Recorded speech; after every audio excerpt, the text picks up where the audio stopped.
In the middle of the quiet afternoon in the park, our protagonist was relaxed, enjoying the sun while sitting on a bench. But when he opened his eyes, the world he knew was already beginning to crumble. Horrors beyond human comprehension burst into reality, and unleashed chaos immediately upon the human world. No one was forgiven. While the rest of the population fled for their lives, he was stuck on the park bench, staring directly at the monstrosity. This was the day the heavens opened and brought devastation, the day disaster presented itself in the form of unspeakable horrors that would haunt anyone in their dreams. Death and despair spread throughout the city on an otherwise peaceful day. The monster turned the ground into a sea of lava and the surrounding infrastructure was not spared. Miss RMC was paralyzed with fear, holding his phone in his hand. It rang with the incoming call of someone she called Baby Kyoshue. That day the abyss was hungry, and everything in sight was its rightful food, watching as the monster staggered closer and closer to its position as other people ignored it in a shared sense of panic. The only thought in MC's mind was that he couldn't afford to die here. Today was going to be a day of love, the day he was going to meet his girlfriend. After 3 long years of every day the abyss could choose, he chose the most important day of his life. All his plans fell apart along with the whole city. His anticipation burned to pieces along with the bodies of innocent civilians as fire enveloped his entire body, scorching his skin and grinding his flesh and bones. The last thing on my mind was regret. He still had so many things that he wanted to ask his girl, but it seems that wouldn't be possible, as his entire being was vaporized senselessly. Looks like he's really going to die here. Miserable, frightened and in agony, he still tried to reach for his ringing phone. He figured if all this madness hadn't happened on this special day, he'd be living the life of a fairy tale. A happy ending with the woman of his dreams. His charred body had been beaten, thrown near the water. It's a shame I'll never get a chance to see her again. His hand touched the water, feeling its coldness to bring some relief before it passed at the last second. Before he took his last breath, a flash of light escaped his hand. The world had already forgotten when it all really began. Aliens invaded Earth silently while strange events occurred more frequently. At first people considered them rumors, deceptions or scams, at least until they were the ones who found themselves in the middle of the unexplained phenomena. These types of events date back to 1934. At dawn Joan and Vijay, a gigantic dragon fell from the sky. He capsized a fishing boat, but the gigantic body inexplicably disappeared the next day. In 1947, a giant crab-like creature appeared on the west coast of the United States. Records indicate that he killed 15 people in front of hundreds of witnesses in more recent times. In 2020, an aquatic monster was discovered in the southeast region of the Dragon Kingdom. Between inexplicable events that disappeared during the night, humanity's awareness of these phenomena grew. Some speculated about what really happened in the ancient city of Lithium to be destroyed overnight. People even went to religion and prayers for fear of being next. In line for the devastation, RM began to open his eyes to a strange blue world with a guttural noise coming from above. It took him a while to finally take a good look around him. He could see lily leaves from below. The bubbles rose to the surface. Looking down he saw fins instead of where his hands were supposed to be. It took him a little while for things to finally click for him. At first he cursed in disbelief, scanned his body and concluded that he had become a cursed fish. What the hell is going on here?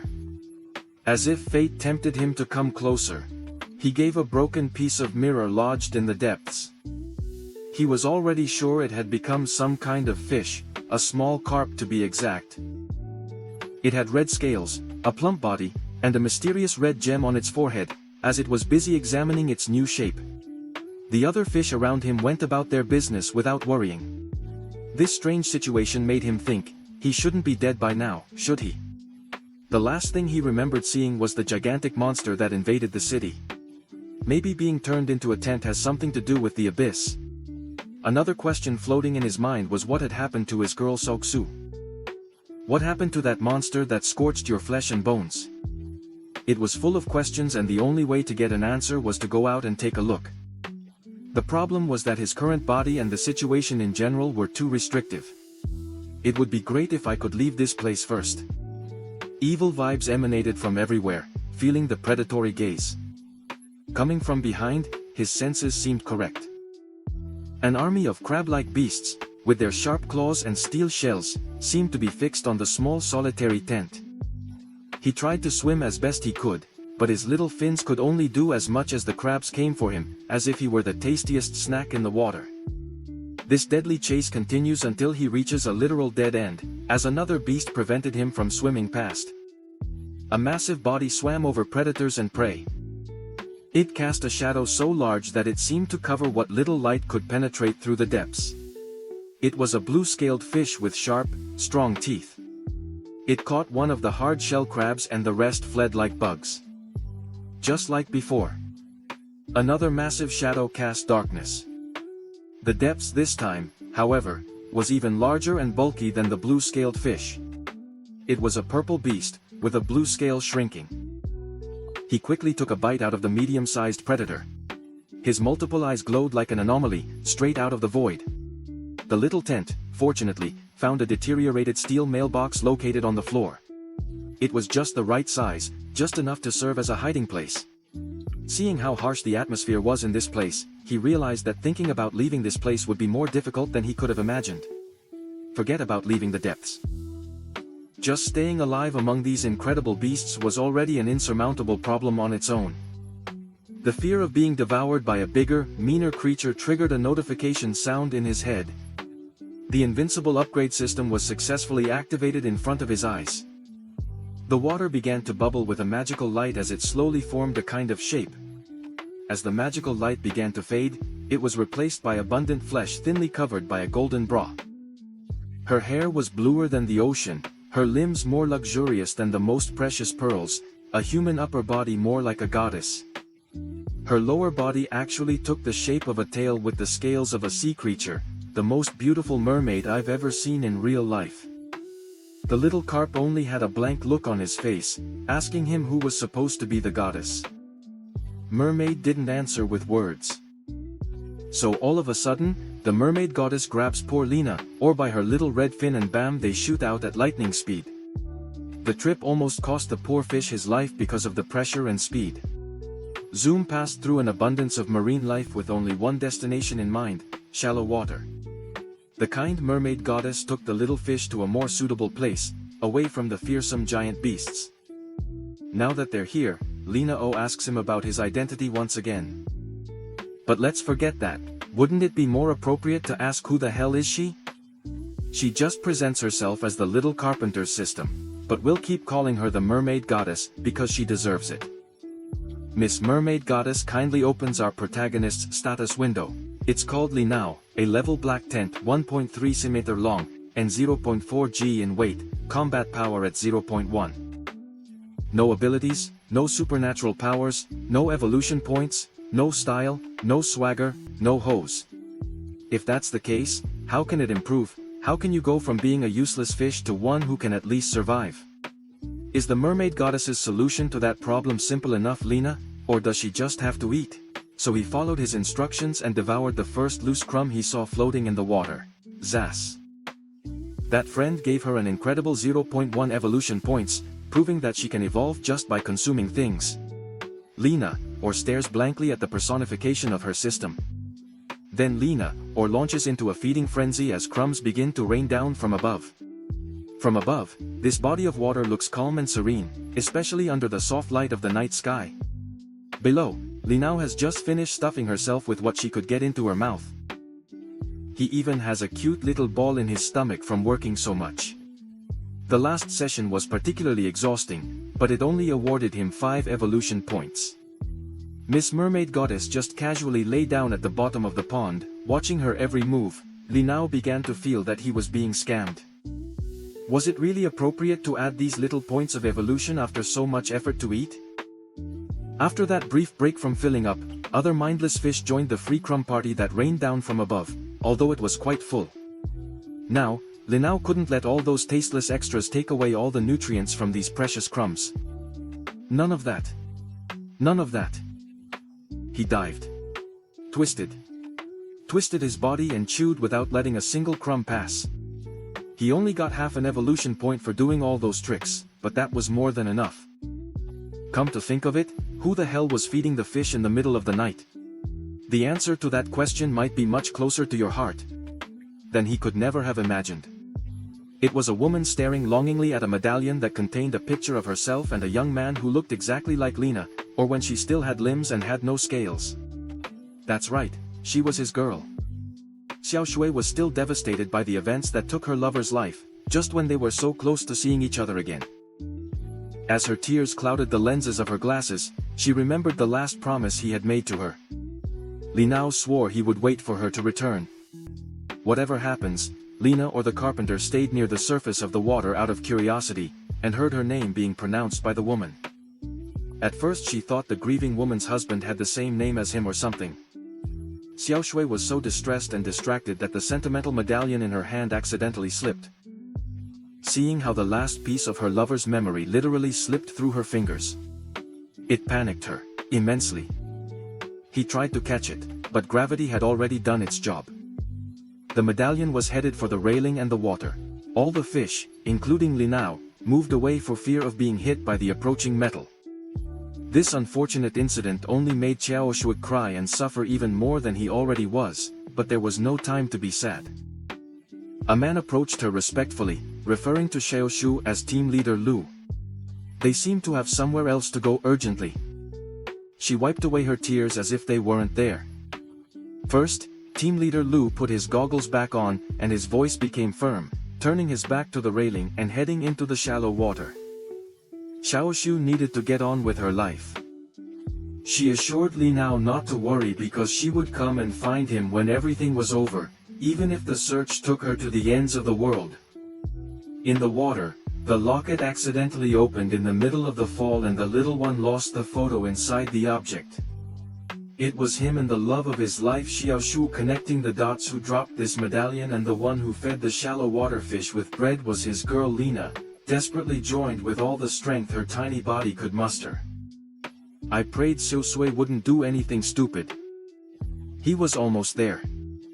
He could already see the light of the night sky peeking through the surface and the figure moving away from the woman of his dreams when he finally broke the surface of the water to profess himself alive to say that he was Li Nao. Xiao Su had already gone so close, but so far. The little fish had never felt so discouraged as now. Crying profusely with snot falling from his nose, the little carpenter was beginning to realize how problematic it was not to be able to speak. He simply could not live without his child. How could I survive without Xiao's? Su waits. She could have gone, but the pocket medallion was still descending into the depths of the shallow water. Li Nao changed course and headed for the uncharted shallow waters. Creatures at this level were considered extremely deadly to a fish of their size. Each of them could probably swallow it like he was doing all those crumbs. But that locket was a symbol of love between him and his girl.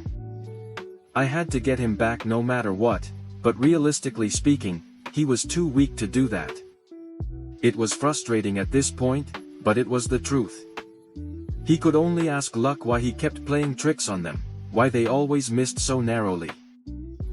Wiping away his fishy tears, he hardened his resolve not to succumb to the insurmountable challenge.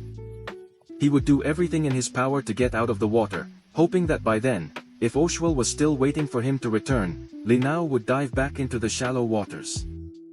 The surface water returned to its quiet, empty tranquility, not far from that peaceful surface. Life of all sizes prowled, ruled by their instincts. But there was one particular anomaly that operated beyond his physical needs, a fish with the willpower of a desperate man who ate anything that moved and could provide nourishment. Li Nao went from free crumbs to eating smaller fish and crustaceans, to level up at an amazing rate. The mermaid goddess watched him silently as he stuffed seafood. In their experience as the embodiment of the system, the Blessed Ones generally remained alone for the first few days. This was the first time I had seen a fish so diligent in getting stronger. From the beginning, Li Nao was so fast that another notification had already sounded in his head. A notice indicated that the host had met the conditions for evolution. He could evolve here, and right now he didn't know what that evolution was, but the warning demanded a simple yes or no answer. He had to choose. Of course, The natural course of action was to choose yes and take advantage of his hard work. A magical light shone beneath his tail as a qualitative change began to take place within his tiny body. As for the answer to her question about what evolution could do, Miss Mermaid Goddess simply replied that anything was possible. Did it take a while? Must it have taken all night for the evolution to conclude, Lena, or must she have lost consciousness in the midst of all the changes occurring in her fish body? When Lena opened her eyes, she felt very different than before. The mermaid goddess had been watching him all along, making sure the process of evolution was smooth. It caused her a little scare to see her inquisitive look. First of all, when she woke up, the mermaid goddess was quite puzzled that it had taken Lena so long to improve, when this should only be the first evolution. Lena, or he wasn't quite sure either, but he was sure that her body felt a little longer and her scales much thicker than before. He wasn't that chubby carpenter anymore. It had gained a little more splendor. The mermaid goddess asked her which part of her body had elongated. If you had asked me that, I would have doubled over with laughter. But Lena, or was she a fish, so his body was pretty much the only thing that could develop. Looking at your status window. He had already reached level 3, his body was 45 cm long and weighed 4 kilos. Combat power was at 1.2, and he had obtained the abilities of Energy Tail and Steel Scale Armor. He still had no supernatural powers and his evolution threshold had expanded to 200 points. The highlight between that wall of text was the appearance of 2 new Linao abilities. I didn't expect that vision at all. The mermaid goddess explained that for 3 seconds the scales all over her body would become as hard as steel, but she had a 10-second cooldown. A shield every 10 seconds sounded pretty powerful. While they were discussing skills, a commotion began not far from their position. It was the typical rule of nature, survival of the fittest, and those who fell were prey to others. This time a huge fish had fallen against a coalition of different marine life. They feasted on the lifeless body of the merciless creature. It might be a macabre scene, but Linao saw it as an opportunity to try some things.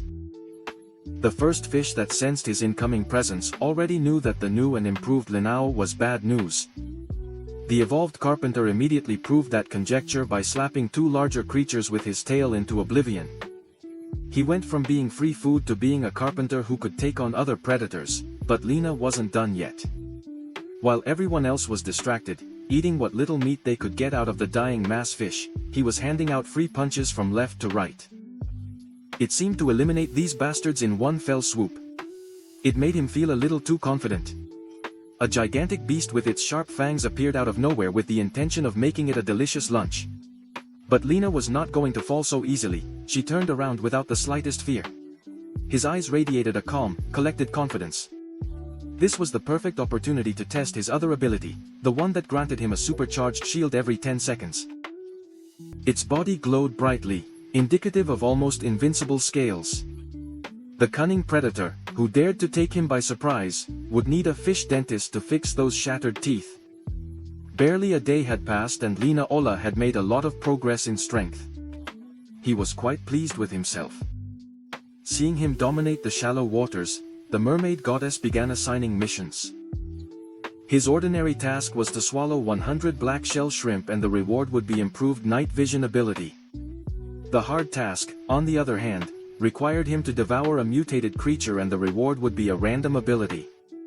With the existence of possible missions, he couldn't help wondering what the ultimate goal of this devouring evolution would be. He added that the rewards given after succeeding in these missions could be much more impressive. Thinking about how impressive those rewards could be, she asked him if there was a reward that could do it. Human again, the mermaid goddess reiterated what she had been saying from the beginning, with the system in place, anything was practically possible. Understanding those words gave Lena new hope. Since it was technically possible for her to become human again, the priority should be to recover that symbol of her love. With Chao Shui the pocket watch at the bottom of the pond. But returning to the depths and the horrors that lurked within would be a Herculean task. A multitude of creatures that could easily kill him were hidden everywhere. The mermaid goddess warned him gravely, that throwing himself into deep water in his current state would be tantamount to suicide. Lena would die. I didn't listen, I just wanted to be left alone for a while. after a while he managed to slip unnoticed from the immediate threats, reaching the deep bottom and hiding behind some algae. It was now or never a great opportunity. It occurred when all the big fish momentarily scattered away from the pocket watch. He made steady progress toward the object, doing his best not to be noticed by passing predators as he drew closer and closer to the pocket watch. All he could think about was his beloved Xiao. Shu was so focused on taking what was rightfully his that he didn't notice an obvious problem with his cunning plan. The big fish had scattered from the area because they feared the hunter, huge and sleepy in the area. Li Nao stopped dead at the monster's scale in front of him. He couldn't help but feel the same feeling that when he was in the ancient city of Lingtian, the mermaid goddess had to get him out of that serious situation, reprimanding Li Nao for throwing himself into danger. Without a proper action plan or without thinking about it, he looked like a child. Being reprimanded, he felt so helpless that he couldn't even recover something so important to him. For some reason, his thoughts wandered back to his previous life with Chao Su. In those days, he was consumed by work all the time, but he was happy living with the love of his life. She had always loved the way he looked when he was focused. Sometimes Chao Suelo would lovingly interrupt by telling him he was hungry or something. He was the kind of guy who would drop everything he was doing to ask his girl what she wanted to eat that day. It was noodle day. She prepared a tasty hot meal ready to be devoured and even put an egg on it. He took the food cheerfully to his room, urging Skosu to finish. When she didn't respond, the first time he began to feel bad. Xiaoshui was gone, nowhere. Li Nao hung with a bowl of lovingly made noodle soup in his hand. The mermaid goddess had to wake him up from his stupor. He didn't know why his thoughts were diverted to that day. Li Nao simply shook his head, and assured the system that it was nothing. She conjured a water projection from the pocket watch, and stated that if she wanted something she would have to fight hard for it. All you can do now is work hard to devour and evolve. He touched the pocket watch conjured by the water and it dissolved into nothingness. It'll be a while before I can get the reel back. Deep down he already knew that what she had been telling him was true. The direction the mermaid goddess gave him gave a much-needed boost to his morale. He's eager to grind and evolve. He began experimenting with the various sea creatures in the shallow waters. First on the list were the huge snails scouring the bottom of the pond. I could swear these things shouldn't be this big for the sake of figuring out that it works and that he didn't put the whole snail in his mouth. He tried to bite, but the shell was too hard to break. It just wasn't worth going through all that trouble right now. Li Nao immediately spat out the snail in disgust. It was basically inedible. Even though there were a bunch of them at the bottom of the pond, I couldn't really devour them for evolution points. It was just another source of frustration. This discouraged him even more from his mission. If he couldn't bite a snail, then he could only prowl for fish. For now, it could take forever to evolve. At this point, let's take a break from what's happening underwater and look to the shores. A sturdy, fully equipped vehicle pulled up in front of the beach. And from the look of their team, it looked like they were serious. It was Xiao Shui, also known as the leader of Team Luo and her subordinates. His destination was of a supernatural nature, a dragon corpse that had washed ashore. The authorities had cordoned off the area, but no one had any idea what to do yet. Not even the leader's subordinate understood such a thing. The creature seemed to come from the depths, but there were no records of an animal of that size and appearance. It was a curious mystery to some, but not to Xiao Shui. He immediately got out of the car upon seeing the beast, ordered all personnel to begin evacuation procedures and maintain a considerable distance from the creature. The leader warned that this thing could explode at any moment. Have you ever heard of whale explosions? There have been cases of whales exploding due to excessive accumulation of putrefactive gases during the decomposition stage of whale carcasses. With a large enough size, it is, without a doubt, one of the deadliest natural biobepos in the world. The same principle could be applied to this giant stranded on Sayos West Beach. He quickly put on minimal protective equipment and instructed his men to prepare the ventilation pipes. He used a standard scalpel to cut through the thick, viscous flesh of the corpse. With the incision, the ventilation tube was quickly inserted. Now that the pipes were connected, they should reduce the likelihood of the worst-case scenario occurring. The person in charge of monitoring the state of the corpse hastily reported that something was wrong. Despite reducing stress with the ventilation ducts, the scanners were giving them erroneous readings. Leader Lo realized that that could only mean one thing and ordered everyone to move away from the place. His men didn't understand very quickly, so he had to simplify his orders. Everyone had to run for their lives. He had to drag the weak scanner away from the impending explosion, as the corpse of the beast began to exhibit signs of imminent explosion just as he expected. It was a bloody rash, putrid blood, bile and liquefied organs spattered the beach. Watching that disgusting spectacle must have been too much for some, so let's get back to the calm shallow waters. The scary shrimps have made shallow bottoms their territory with their numbers, but that's about to change because a new predator has just arrived in town. Linao has been devouring black shell shrimp for 1 evolution point every one. His meat is not bad, the shells are crispy, and give him more evolution points than fish works. He has hunted so many of these things, that he unlocked the black shell shrimp hunter achievement, by granting him a normal treasure chest. Even the mermaid goddess was surprised that Lina O had already devoured more than 200 of those water cockroaches. The achievement system gave him the option to open the normal chest immediately, and a magic chest took it. It began to manifest itself in the hands of the mermaid goddess. When it was opened, its mystical contents began to envelop Linao's body.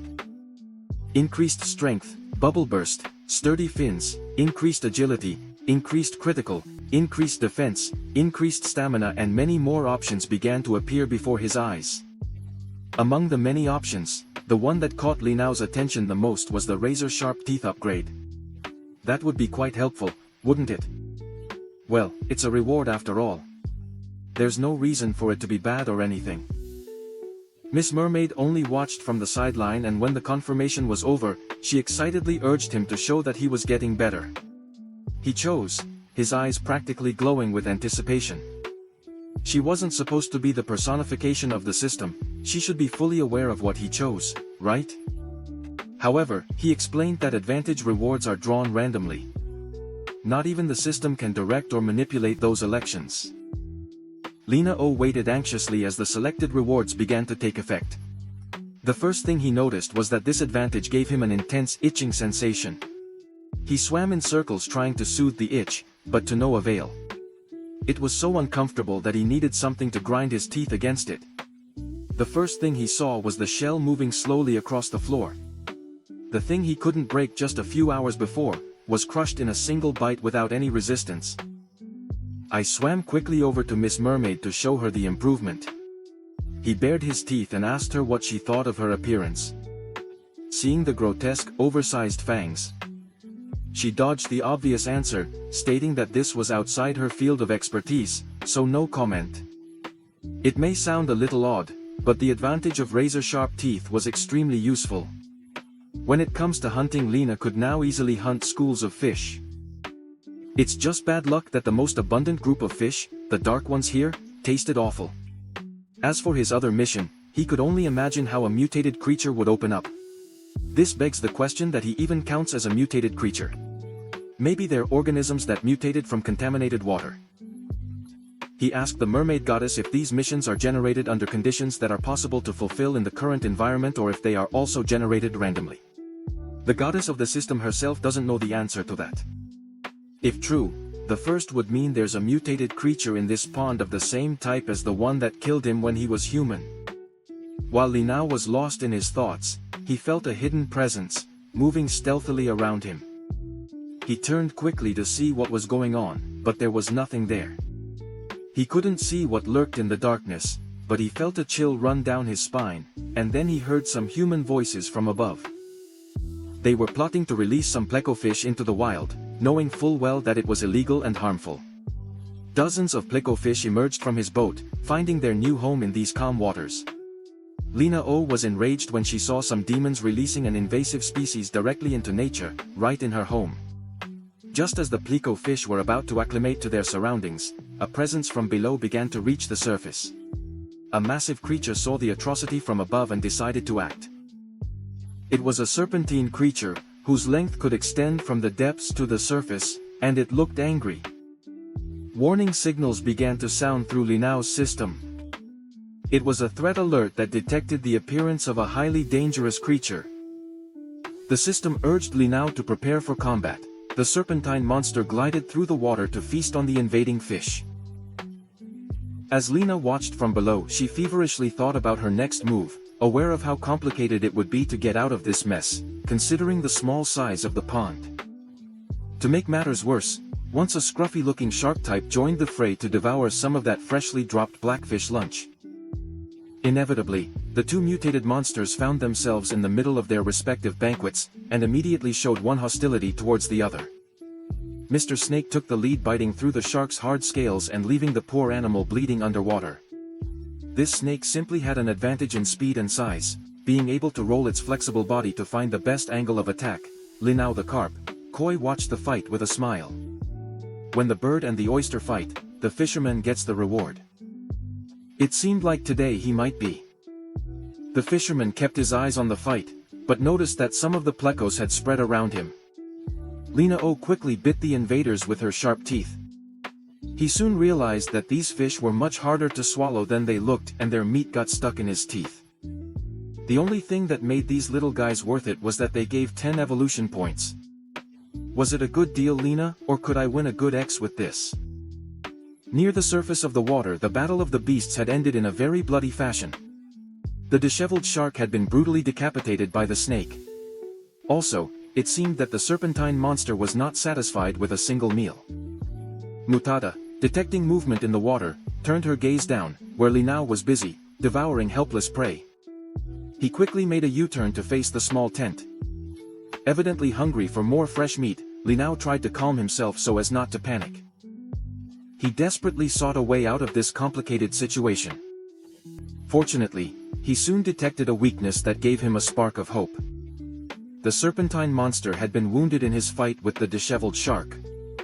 Along its slender body was a deep, long cut that bled profusely. But this wound only made the snake that much more vicious and aggressive, hungry to bite the flesh of the carp.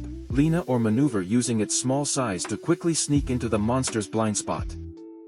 After making sure he was out of sight of the enemy, Linao ducked into a small rock cave.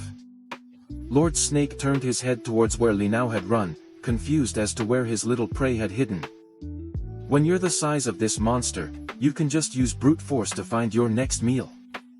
He used his whip-like body to quickly destroy the rock formations on the pond bed. Once that savage fury was over, the topography looked like an unrecognizable mass of rock and rubble. Linao managed to survive the onslaught without a scratch. He thought that with those fringes still around, the snake would probably lose interest in a small tent like the one as long as it remained hidden, but he couldn't help feeling a chill run down his spine. And the beast did not give up. After a single attack, it continued to hit the rocks, pulverizing everything beneath. This time, Linao was affected by the collapse of the formation he was hiding in. He didn't know why, but this snake was unusually bent on killing him. If he wasn't crushed to death, he needed to run out of this place as soon as possible. He might have a chance to survive if he managed to do so, so with his heart in his hand, he decided to sneak out just at the moment of the next blow of the monster's tail. Unfortunately for our boy, the monster wasn't blind. He immediately opened his mouth in her direction. The monster's menacing red tongue began to stretch and tie Linao's body. Getting caught trying to escape almost ended Linao's hope of survival. He tried to use his powerful tail stroke, but it was in vain. There seemed to be no way to compensate for this huge difference in power with the fangs. Following the tongue, the snake was about to enjoy its little appetizer. Linao couldn't die yet. The love of his life was still waiting for him. Speaking of the love of her life, Xioshu was busy dealing with the exploding whale case. As team leader, he directed his subordinates out of range to avoid being drenched and impacted by the monster's remains. As they retreated, some debris was about to hit her, but someone managed to hold team leader Luo. His male figure easily turned Xioshu's body out of danger, putting his back in the path to protect her from the incoming rain of flesh and blood. With a stoic expression on his rough face, he shielded Xioshu. Once the explosion subsided, she glanced at the result. Putrefied blood, organs, and entrails of a decaying monster covered the sandy beach on a rainy day. Now that the high-risk part was over, Xioshu went back to professional mode and politely thanked one of her subordinates. Upon further inspection of the remains, he noticed something extremely striking and alarming scattered in the sand. Among the decaying matter was a bright green knot that stood out between the flesh and crimson. He immediately determined that the worst-case scenario had occurred. Xiao's judge turned to his subordinate and ordered him and everyone else to take whatever weapons they could find. These green balloons were the monster's eggs. They couldn't let even one of these bugs go back into the water. Fortunately, the military unit of his team was nearby and the response was quick and effective. Armed forces equipped with specialized armor and full weapons assaulted the beach with impressive speed. Even the team leader then took up arms and seemed to really know how to handle an automatic weapon on her cue. She and the rest of her team rained bullets on the green balloons embedded with the monster's rotting flesh. Her subordinate couldn't help but praise her for her intelligence and skill with weapons as she eliminated the beast's eggs. Sia, a judge, remained calm and serene until first terrifying she was absolutely cold and ruthless. As if he felt that the love of his life was also struggling at that moment, Li Nao refused to die in his own desperate situation. He couldn't die in the deep waters of a pond full of regrets. The diamond gem stuck to his forehead began to emit a mysterious light. He gritted his teeth, and the only thing on his mind was the will to survive. Turns out the serpent beast had swallowed him whole. He was now at the mercy of the monster's digestive system. Seeing the bowels of the beast, he remembered a simple fact that could mean his death or his survival. This snake had been wounded in its fight with the scruffy shark, as far as Lena could remember. There was a deep cut somewhere on the monster's back. It was now in the middle of the creature's stomach. He just needed to find his way to the monster's back. If he failed to find the only way out in time, he would surely suffer the same fate as all the partially digested remains strewn through the snake's digestive tract. Lena O discarded all thoughts of defeat, as he had steel scale armor to protect him when the situation did not require the use of his sharp teeth. That wound would inevitably be found and desecrated. As he went deeper and deeper into the bowels of the monster, he saw a vibrant green light in the distance. That could be a sign that the beast was healing quickly. And so it was outside. The snake beast was chewing on some strange aquatic herbs to increase its regenerative abilities. When Li Nao approached the healing light, the flesh was already partially recovered, but this shouldn't be a problem, as he could use his ability to harden his scales to first indestructible, and then simply ram his body against the recovering wound to open it again from the inside. Imagine the snake beast right now. You just enjoy a little fish snack, and then you feel something piercing your belly. With a grating roughness, Li Nao had enough momentum to create a wound even larger than the one he used as an exit door. Blood began to gush from the wound. The snake that analyzed all that unimaginable pain towards the little Carpacus and that had just shattered her insides. Li Nao had somehow managed to approach the surface, creating a decent distance between him and the beast. He thanked his lucky star that the monster was already wounded, otherwise he would already be finished back in nature. The mermaid goddess finally made her appearance, looking down from above. Li Nao couldn't help but wonder how deep that supposed pond was. It could house giant monsters like the mutant water snake, so maybe there was some kind of interdimensional portal at the bottom. But that was something Li Nao would have to figure out for himself. Now that he was out of danger, he saw that the large plecofish had been eliminated, leaving the small ones alone. It was not natural that he should now have the opportunity to feast on the little plecos.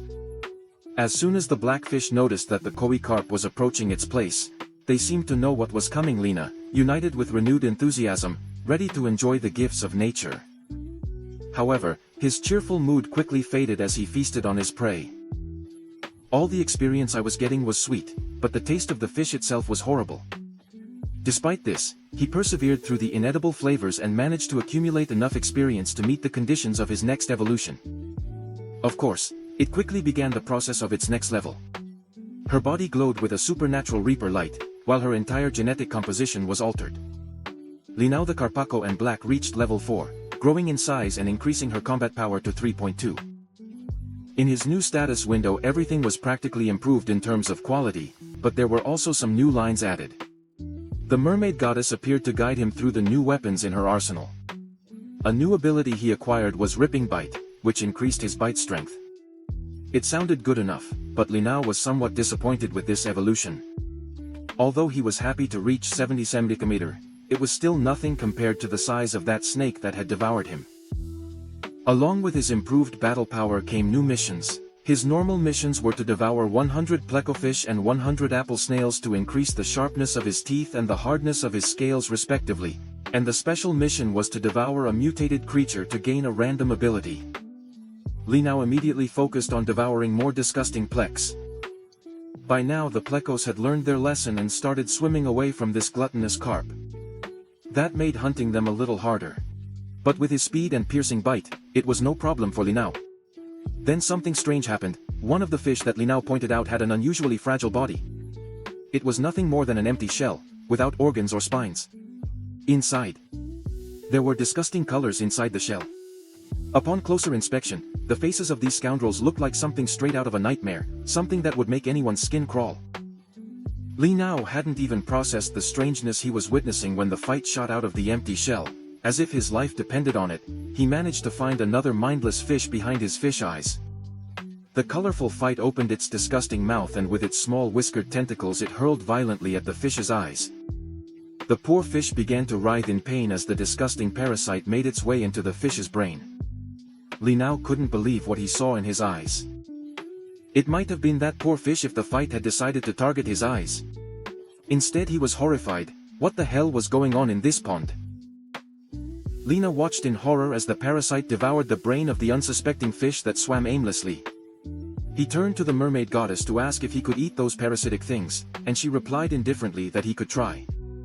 Always willing to try new things without problem, Li now bit the newly possessed fish and the fight unexpectedly twisted to escape. She was surprisingly fast enough to escape before being crushed by his sharp teeth. Lina O was enraged to see how something so small managed to escape right from her hungry mouth.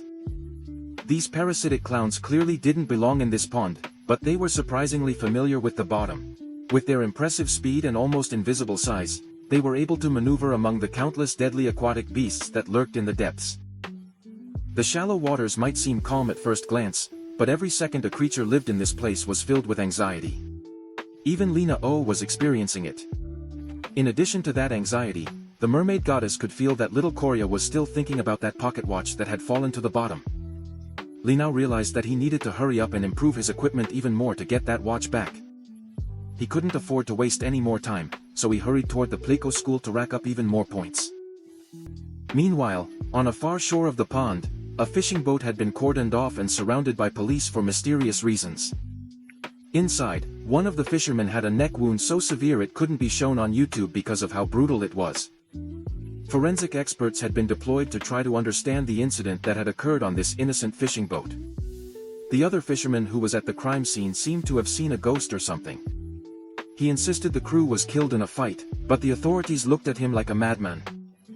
A simple fight couldn't inflict such vicious wounds on a human, could it? Treated as if he were crazy, the fisherman began to despair, stating that he was not lying and that a fight bit his friend in the neck and buried himself in the body of the corpse. He was under pressure and extremely scared the night it happened, but it didn't even occur to him to call the police. Also, this guy implied that the entire crew had been murdered, but there was only one body inside the boat. If that was the case, where were the other victims? Hearing that, a chill ran down the fisherman's spine. He began to behave more erratically, insisting that he saw everyone killed by that fight. She also noticed from the beginning that the fight gave off bad vibes, but the crew, still, brought her back. Now that all was said and done, he felt hopeless. He kept saying it was over. It was all over.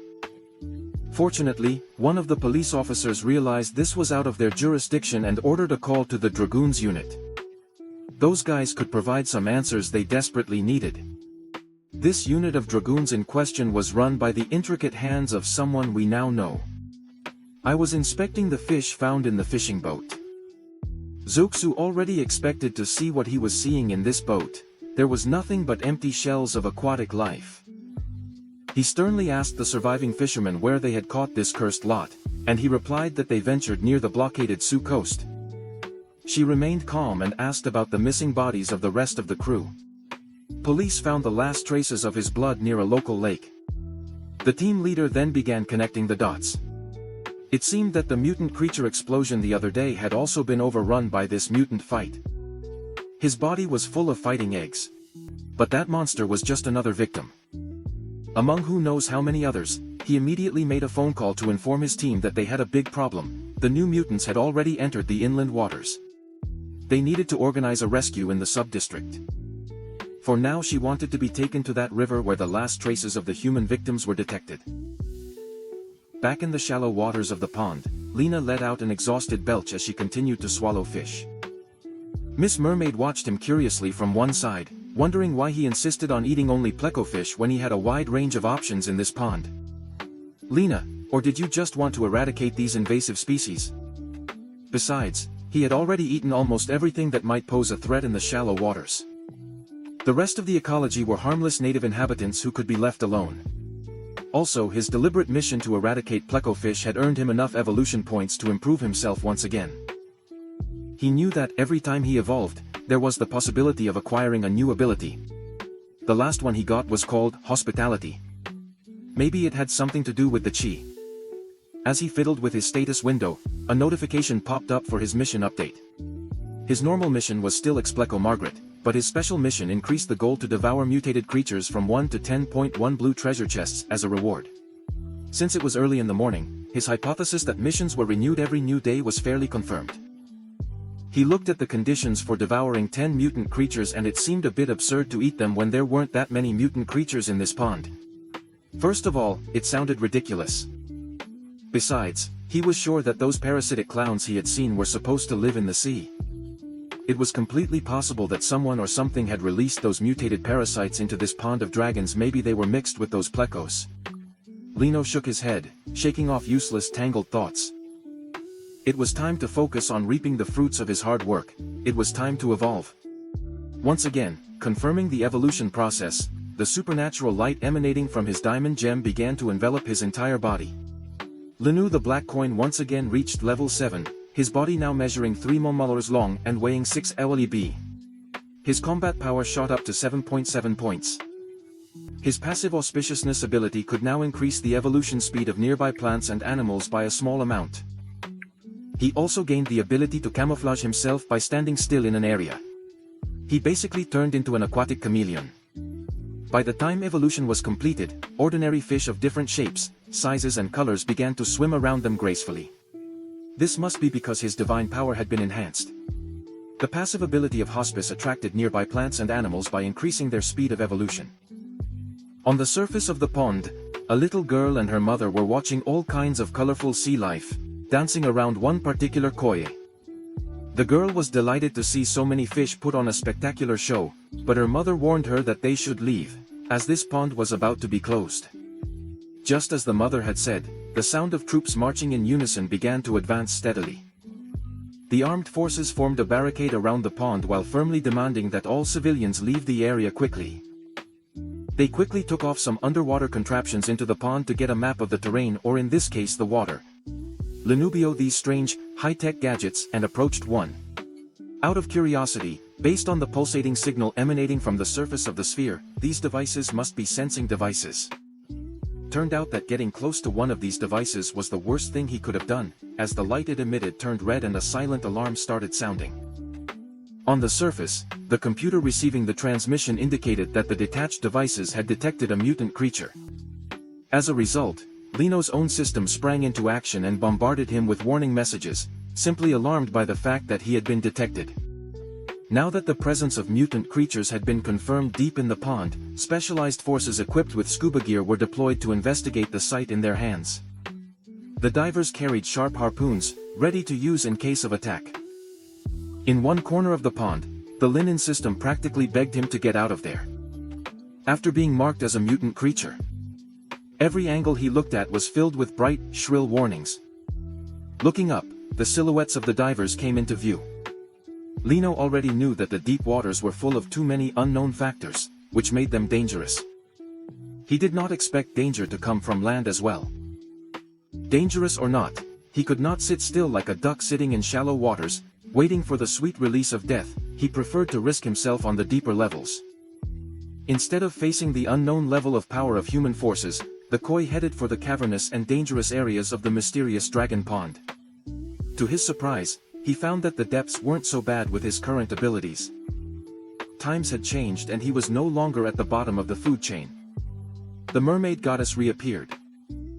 This time it urged him to venture even deeper into the cracks they had not yet explored, an idea Lino firmly opposed as the personification of his system. Couldn't the mermaid goddess wish him well for once? Instead of constantly pushing him towards the fire, the mermaid goddess gave in and was content to advise him to eat something before hiding further into the depths. When Lino looked at the possible prey that the mermaid pointed at him, he felt chills all over his body, although physically it was impossible for a fish. Who wouldn't be horrified to see a fish with multiple parasitic slugs attached to its head? Lino decided to use one of his newly acquired abilities, camouflage. This ability turned out to be quite useful. It was the perfect tool for stealth attacks. Since he was willing to accept the challenge, the poor prey he was trying on the lachak-infested fish, Lino did not let the disgust of seeing those parasites writhing stop him from taking a big bite and eating the entire head of the infected fish.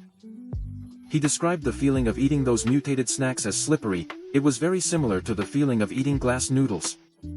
Surprisingly, that single bite met the conditions for completing his special task of devouring 10 mutant creatures at once. I couldn't believe it was so easy to get a blue treasure chest. The contents of the chest remained a mystery until the mermaid goddess opened it. This reward contained an ability called Black Iron Scales. It was pretty self-explanatory. The scales all over his body would be as hard as black iron. The transformation was quick and impressive. Finally Linen, the black Cory, took on a color that matched its name. The transformation made him feel like all his scales had been ripped off, but it didn't hurt much, it just stung everywhere. This reward he found was a real game changer. Still, it's just an ability you need to activate. His first transformation was pretty exhausting, as he wasn't used to it yet, but with this new scale armor, self-preservation shouldn't be a big deal. Speaking of self-preservation, it looks like your confidence will be tested. Once again, a larger predator has been lurking in the dark, watching your every one move. Lino immediately felt the bloodlust coming from behind and quickly turned his attention to the source. It was the mutant snake beast of the deep with which he had unfinished business. He didn't expect them to meet again so soon, but here was the second round of their battle. I was about to begin. The mutant snake opened the battle with its terrifying attack, launching itself at breakneck speeds. His jaw was open, waiting to swallow the little Kohi in one bite. Once again, as Lino quickly retreated, his system warned him that the fighting power of the current opponent was slightly higher than that of the host. Suddenly, he stopped backing and turned his entire body to face the enemy. With a confident smile, the system offered him a glimmer of hope. If the snake had only a slight advantage in fighting power, perhaps it was time to show who the real boss was. This snake beast would certainly outdo him in intimidation tactics, but Lino held his ground with unwavering conviction in the face of the mortifying roars. Using his new power, Lino activated the scales of black iron, equipping his entire body with an almost indestructible armor. The snake beast lunged foolishly forward to take a solid bite that might have ripped the linen body in half, but the monster was surprised to feel the pain spreading through its mouth. He bit even harder, but the black scales were just too hard to pierce. There came a moment when the snake's fangs began to break. Finally the snake gave up after its own fangs wore out and bleeding from its gum wounds spread through the water. This interaction convinced Lino that he now had the advantage. With supercharged energy, he prepared his revenge attack, a powerful swipe of his tail. The surprise blow caught the snake off guard. While it was still writhing in pain from its broken teeth, a solid blow landed on its face. The tail blow was strong enough to send the huge beast into the depths. Still, this beast was truly formidable. He managed to stop himself before he fell too deep. Lino just wanted to prove that a beast is a beast. They attack by instinct and don't learn their lessons, just like this stupid snake trying another one of its predictable onslaught attacks. This time Lino decided to turn the tables and bite the one who was used to biting others. His improved razor-sharp teeth were no joke. They penetrated deep enough through the snake's hard scales and flesh to make it bleed again. Sensing that the enemy was about to launch another attack to force him to let go, the koi immediately summoned the power of the black iron scales, covering his body with armor. At this point he was simply enjoying himself, making the beast that had tried to digest him suffer. With this fight, he could finally show the fruits of his painful evolution. Realizing that little Koi was too much to handle the mutant snake, he began to run away. They started with Linen as the prey. Looks like they'll end things with little Koi as the predator. He persisted in chasing and biting the mutant snake, as hard as he could. The deeper her razor-sharp teeth sank, the more pain the retreating beast had to endure. With one last push, Lino shouted his intention to kill his rival. As the mutant snake began to bleed through every conceivable orifice, that intention might come true sooner rather than later. The Flax's bite force and tenacity resulted in it ripping a huge chunk of raw flesh off the mutant snake, opening a wound even deeper than the last time. The beast must have realized that retreating and defending itself was useless, so it extended its tongue to restrict the movement of the IOC once more. But this time Lino had his scales strengthened and a powerful tail stroke to use as a forced escape plan. The tail stroke was obviously different from the previous one. It enveloped the linen body with electrifying energy as a vortex of water hurled towards the monster. This vortex began to wreak havoc and injure the mutant snake in multiple vital areas. The sequence of attacks finally culminated in a final charge that pierced the snake's body, remembering how Lino survived his first encounter. Today I wasn't just cutting open the flesh to escape, this time it was to kill. Watching the mutant snake sink to its death from multiple cuts and deep wounds, Linen's black iron scale armor began to dissipate just in time. The system congratulated him on killing the red brocade mutant snake. After the fight, the ground below showed the intensity of the fight. Craters upon blood-stained craters had formed. Lino chewed carefully the flesh he had torn from multiple parts of the mutant snake's body. He felt that the end of his bloody fief was rather anticlimactic. Now that the bad taste of defeat and helplessness had finally been removed from his mouth, it was time to take back what rightfully belonged to him. After an off-scene feast on the corpse of the linen red brocade mutant snake, it was now 500 evolution points richer than before. That's the most points he's received for a single kill.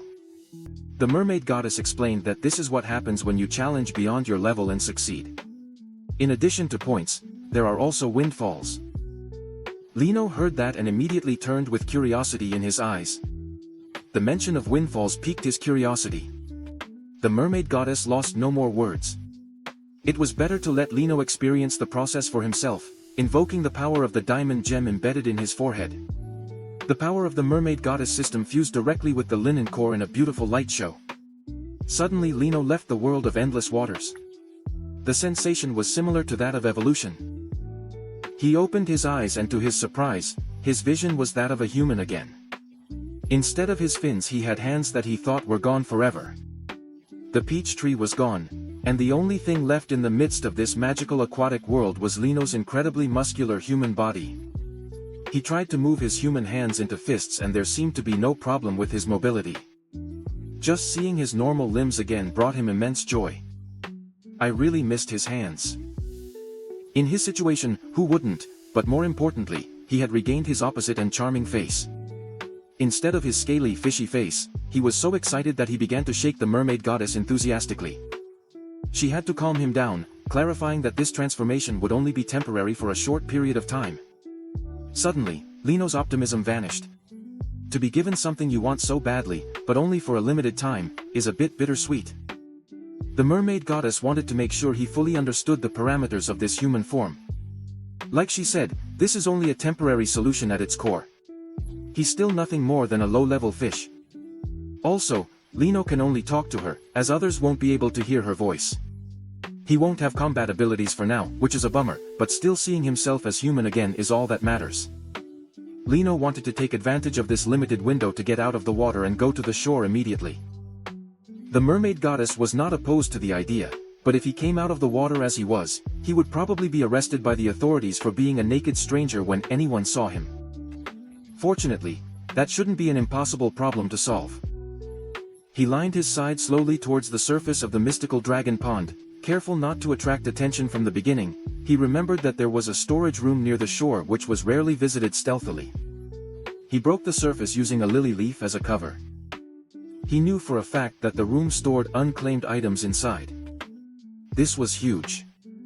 The living room could basically act as your temporary dressing room, taking some seaweed to use as temporary pants. He did his best not to be detected by curious human eyes as he headed for the storage room door. Once he was sure no one was watching the area, he hurried to the door. Fortunately for him, the people in charge of this place didn't use locks. After rummaging through the lost and found boxes, he found a decent Gandal who looked clean enough. The only thing he took with him to the surface was the recovered medallion. He took the valuable clink off the table after solving the problem of his nakedness and left the storage room. Lino found a cap lying around and also took it just to remain unnoticed, since the sun was still outside. As he left, he was beginning to realize that since it had been a while since he had been on dry land, he was still trying to get used to walking on two legs instead of swimming with a tail and fins. In case you had forgotten, the perimeter of Dragon Pond had been cordoned off and the armed forces had been deployed to monitor the area under suspicion of mutant activity. Lino approached the restricted place and was immediately rebuked by the authorities. They thought he was just a wandering tourist, not realizing that the area had been restricted in its human form.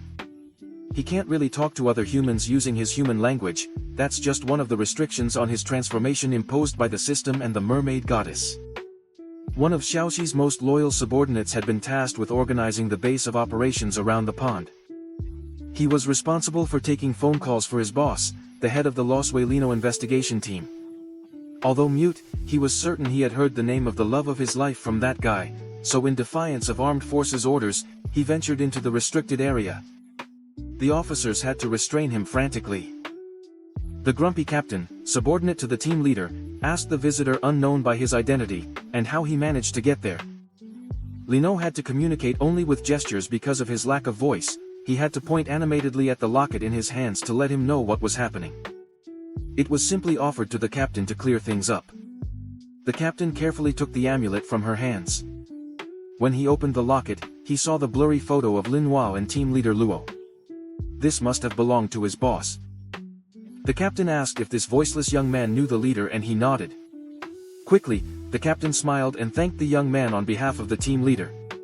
Then he politely told Lino to hurry home, since there was still a secret mission going on in this pond. When a familiar voice full of conviction asked about the status of his cleaning operation, the two men, near the precautionary line, had very different reactions.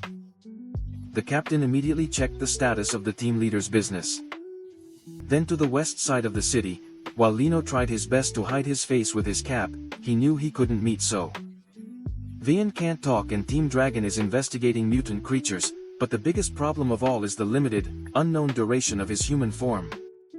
Fortunately, the captain was a man of his word. He gave the locket to his boss and told her that it was found by a young man who fervently asked that it be returned to its owner. Seeing this object that she thought was lost forever, Zuxu couldn't help but feel nothing but shock. Then he began to demand the identity of the young man who recovered the locket. The captain, not knowing what was happening, simply pointed to the boy behind him, but Linois had fled the area for fear of complicating the situation further. The captain guessed that the young man must be just a tourist prowling around the area just by retrieving the pocket watch. That should be good news by now. She agreed and urged her subordinate to return to work. But deep down, the team leader then had a hunch that Lino must have recovered this watch. He still held out the possibility that the love of his life was alive, and his instincts were right. Lino fled the restricted area and hid behind some bushes from afar. Inside he apologized to his girl, since they could not meet even when the right time came. He promised to explain everything clearly. It seemed that his decision to leave that place was the correct one, as the system was now bombarding him with warning about how the time of his human form was about to end. Soon, Lino quickly ran back into the water before the timer hit 0. Everything that has happened so far is beyond comprehension, whether as a human or as a fish. You can't live aimlessly. It's time to lock yourself up. Its brief time on the surface suggests it may evolve into a suitable human form. Its central evolution is not fixed, and the possibility of transformation is virtually infinite. Remembering the event that put him in his current strange situation, Lino strengthened his determination to train and evolve properly. He needs to find out exactly what happened on that cursed day. On top of a lonely skyscraper in the center of the city, the renowned Longin Research Center was erected in one of the most secure rooms of the facility.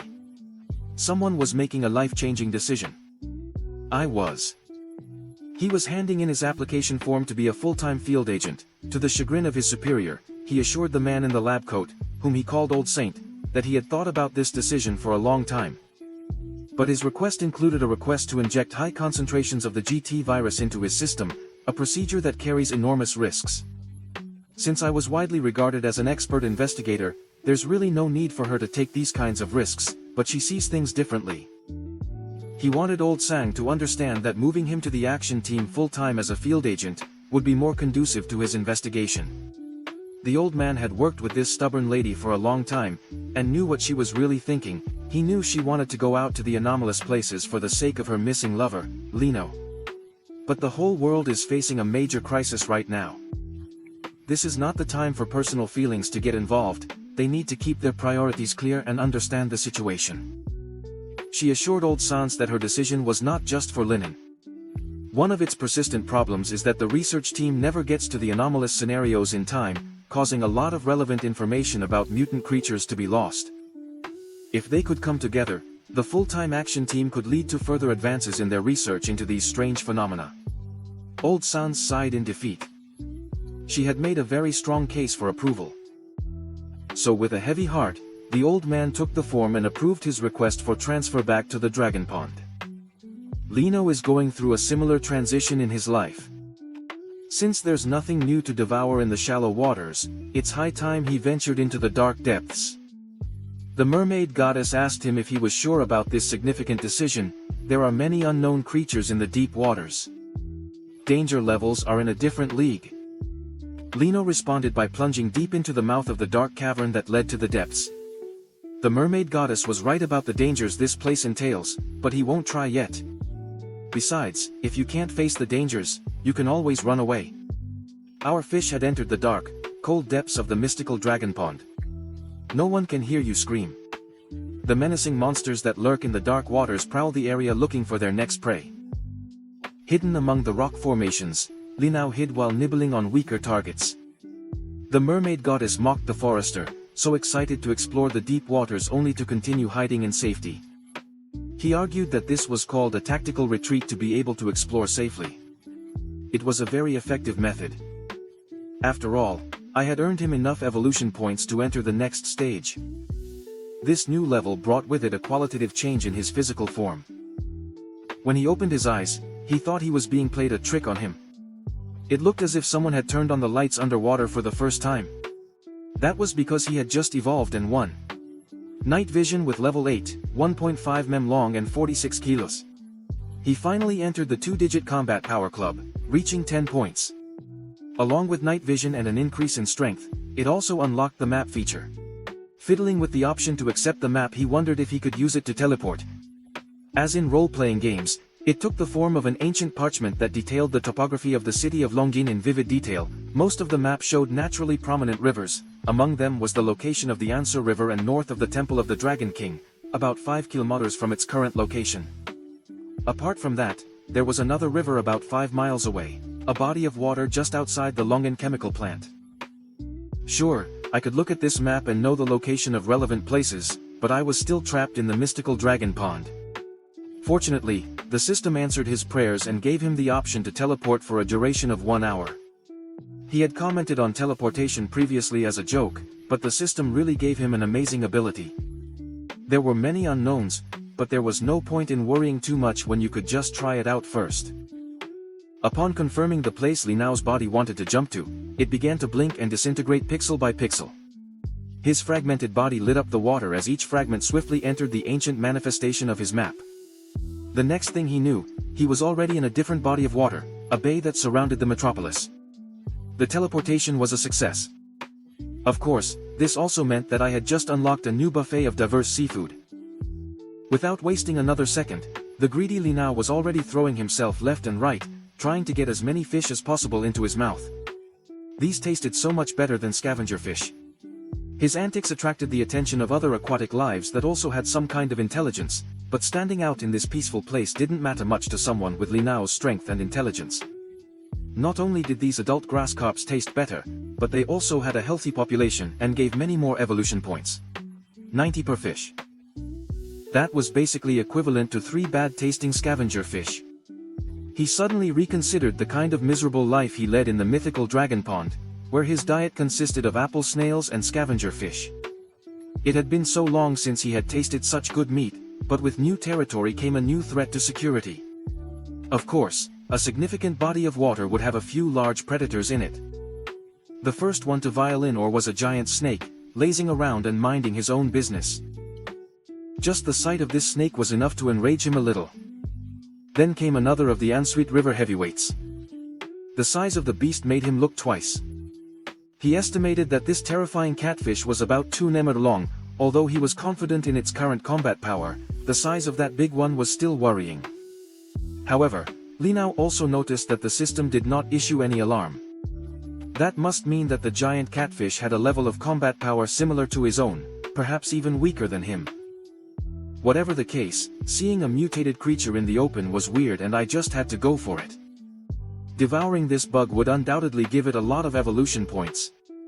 Maybe it would be enough to level up at once, so Linao tensed and swam forward aiming for the catfish's back. His surprise attack would have been a biting success but for the catfish's skin, which was so strangely slippery. Unable to cause harm and with drool on his teeth, Linao was hit by the catfish's tail. If this had happened before, it would have ended with a single blow, but he came out unharmed, which confirmed that the enemy's combat power was very low, activating the fire scales. Linao smiled and went into overload, increasing his speed to maximum for 1 second attack using his body, and the momentum was able to prevent the catfish from retreating to another place, hitting it against the seabed. Joe's blow caused severe bruises and infused a primitive fear in the fish's mind. He tried to be brave, twisting and biting the smaller fish, trying to exploit the obvious size difference. But Lena's nearly indestructible scales were too much to handle, almost crushing the catfish's teeth, causing her gums to bleed as she writhed in pain. The poor fool took a firm stab to the belly, Lena, or couldn't help but grin like an idiot satisfied with his performance. Until now he was sure that this was nothing more than certain death. But he might have underestimated the enemy's instincts in a running fight situation. The catfish chose the latter and swam with all his might. Furious, Linao refused to let the bastard escape after all his perfect moves. Unfortunately for him, the system warned him that his teleportation time had reached its limit and he would be returned to the Mystic Dragon Pond in 3 seconds. At the same time, he felt an ominous presence behind him as the teleportation countdown progressed. He saw a humanoid figure bathed in an evil light. Linao sensed that an ancient presence with dark thoughts was watching him. The humanoid kept its face expressionless as it picked and slowly realized that it had felt this sensation before. This suffocating feeling of overwhelming dominance was much like the time of that monster that had killed him in the city of Inquian. Previously, following simple logic, this must have meant that the city of Longan was in grave danger. Even if he wanted to do something about it, forced teleportation wouldn't allow him to stay 1 more minute back in the mystical dragon pond. He wondered why that disgusting presence was so familiar to him, the mermaid goddess. I urge him to just go back and take a closer look. Once again, presented with an idea, Lena asked how he could even return to that place to investigate. She gave him 2 reasonable options. He could wait in the dragon pond until the teleportation cooled down the next day, or he could get out of the water and walk in temporary human form.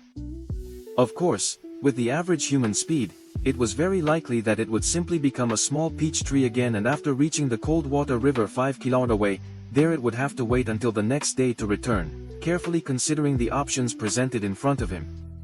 Linao bowed to the human plan. Since he couldn't afford to waste time, he needed to get out of the water and see what was happening near the coast of Longanlina City. Aunado to the surface of the pond and casually overheard a conversation between the captain and Xiao Fai. They were talking about his decision to apply for field agent and his assignment to a different location. She had almost finished handing in her remaining work as team leader, so she would be ready to leave tomorrow. Upon hearing this crazy plan, Linao became worried and curious about where Zelfai was going. From the first day Old Sank brought this strong-willed woman to Dragon Team, the captain knew that Lushwan would not be a mere lab rat. Contented with dissecting mutated creatures in a controlled environment, she admitted that she was thrilled when she learned that a nationwide research unit wanted her on their team. The first time he saw the words Okia Dragon Team, he felt a mission larger than life itself, but the more secrets he discovered, the more difficult it was to maintain his original intention again. Lighting a cigarette, the captain replied that everything has 2 sides. Mutated creatures pose a massive threat to public safety, but the GT virus they carry isn't entirely useless to humanity. some members of the special action team have been injected with small amounts of this substance to improve their physical strength and overall combat capability. But to truly break human limits, one can only choose to inject himself with a highly concentrated dose of this mysterious GT virus. The captain held the team leader, slurred her tone by the shoulder, becoming more serious. As he walked away, he praised her for being a true warrior. He wouldn't say much more and wouldn't oppose her decisions. I just hoped he'd be safe when it was all over. Lockwell promised to do everything he could to survive. Someone was waiting for her after all. She sincerely believed that Lena O was still there, and she was not mistaken. She was closer than she could have imagined. Full of uncertainty, we prayed that everything would go well in the future. With cold determination, Li now emerged from the water, took the temporary form of a human, and took some clothes from a nearby shed. Before he left, he was thinking about the fact that his girl had joined Team Dragon, a hidden facet of the government to secretly investigate mutated creatures. He didn't care much about the secrecy of everything, he was only worried about the dangers of his job. Upon hearing that mutated creatures carried something called the GT virus, he wondered if he also carried that thing inside his body. Suddenly, the mermaid goddess manifested herself in the open field. She came to gently remind him that his human form only lasted 40 minutes, so time was of the essence. He couldn't afford to become a fish in the middle of a field of grass. The race to the nearest body of water was tortuous, but he managed to set foot on shore before time ran out. Gasping and snorting, he remembered that he hadn't run so hard on land for quite some time.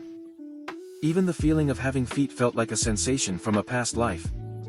He wasn't that far off with that observation. His days as humans were really from his past life. Lena, or jumped into the water as the transformation clock counted down the last seconds of submergence, reverted back to her fish form and felt it was a little absurd, now that she was actually much more comfortable moving and breathing in the water than on land. As soon as it reached the place where the crucian carp were resting, it immediately acted as a threat and devoured several prey in succession. The free buffet even included some poor freshwater snails that only gave 5 evolution points. His eyes sparkled with satisfaction at the easy and free buffet.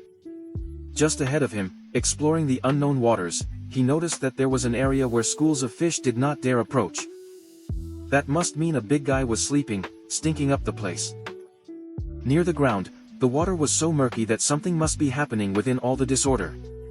Just when I thought the big guy was hiding in the turbidity, I was waiting for an unsuspecting victim to swim too close and become an easy snack. Fortunately, Li now detected the trick a while ago and was able to dodge it in time.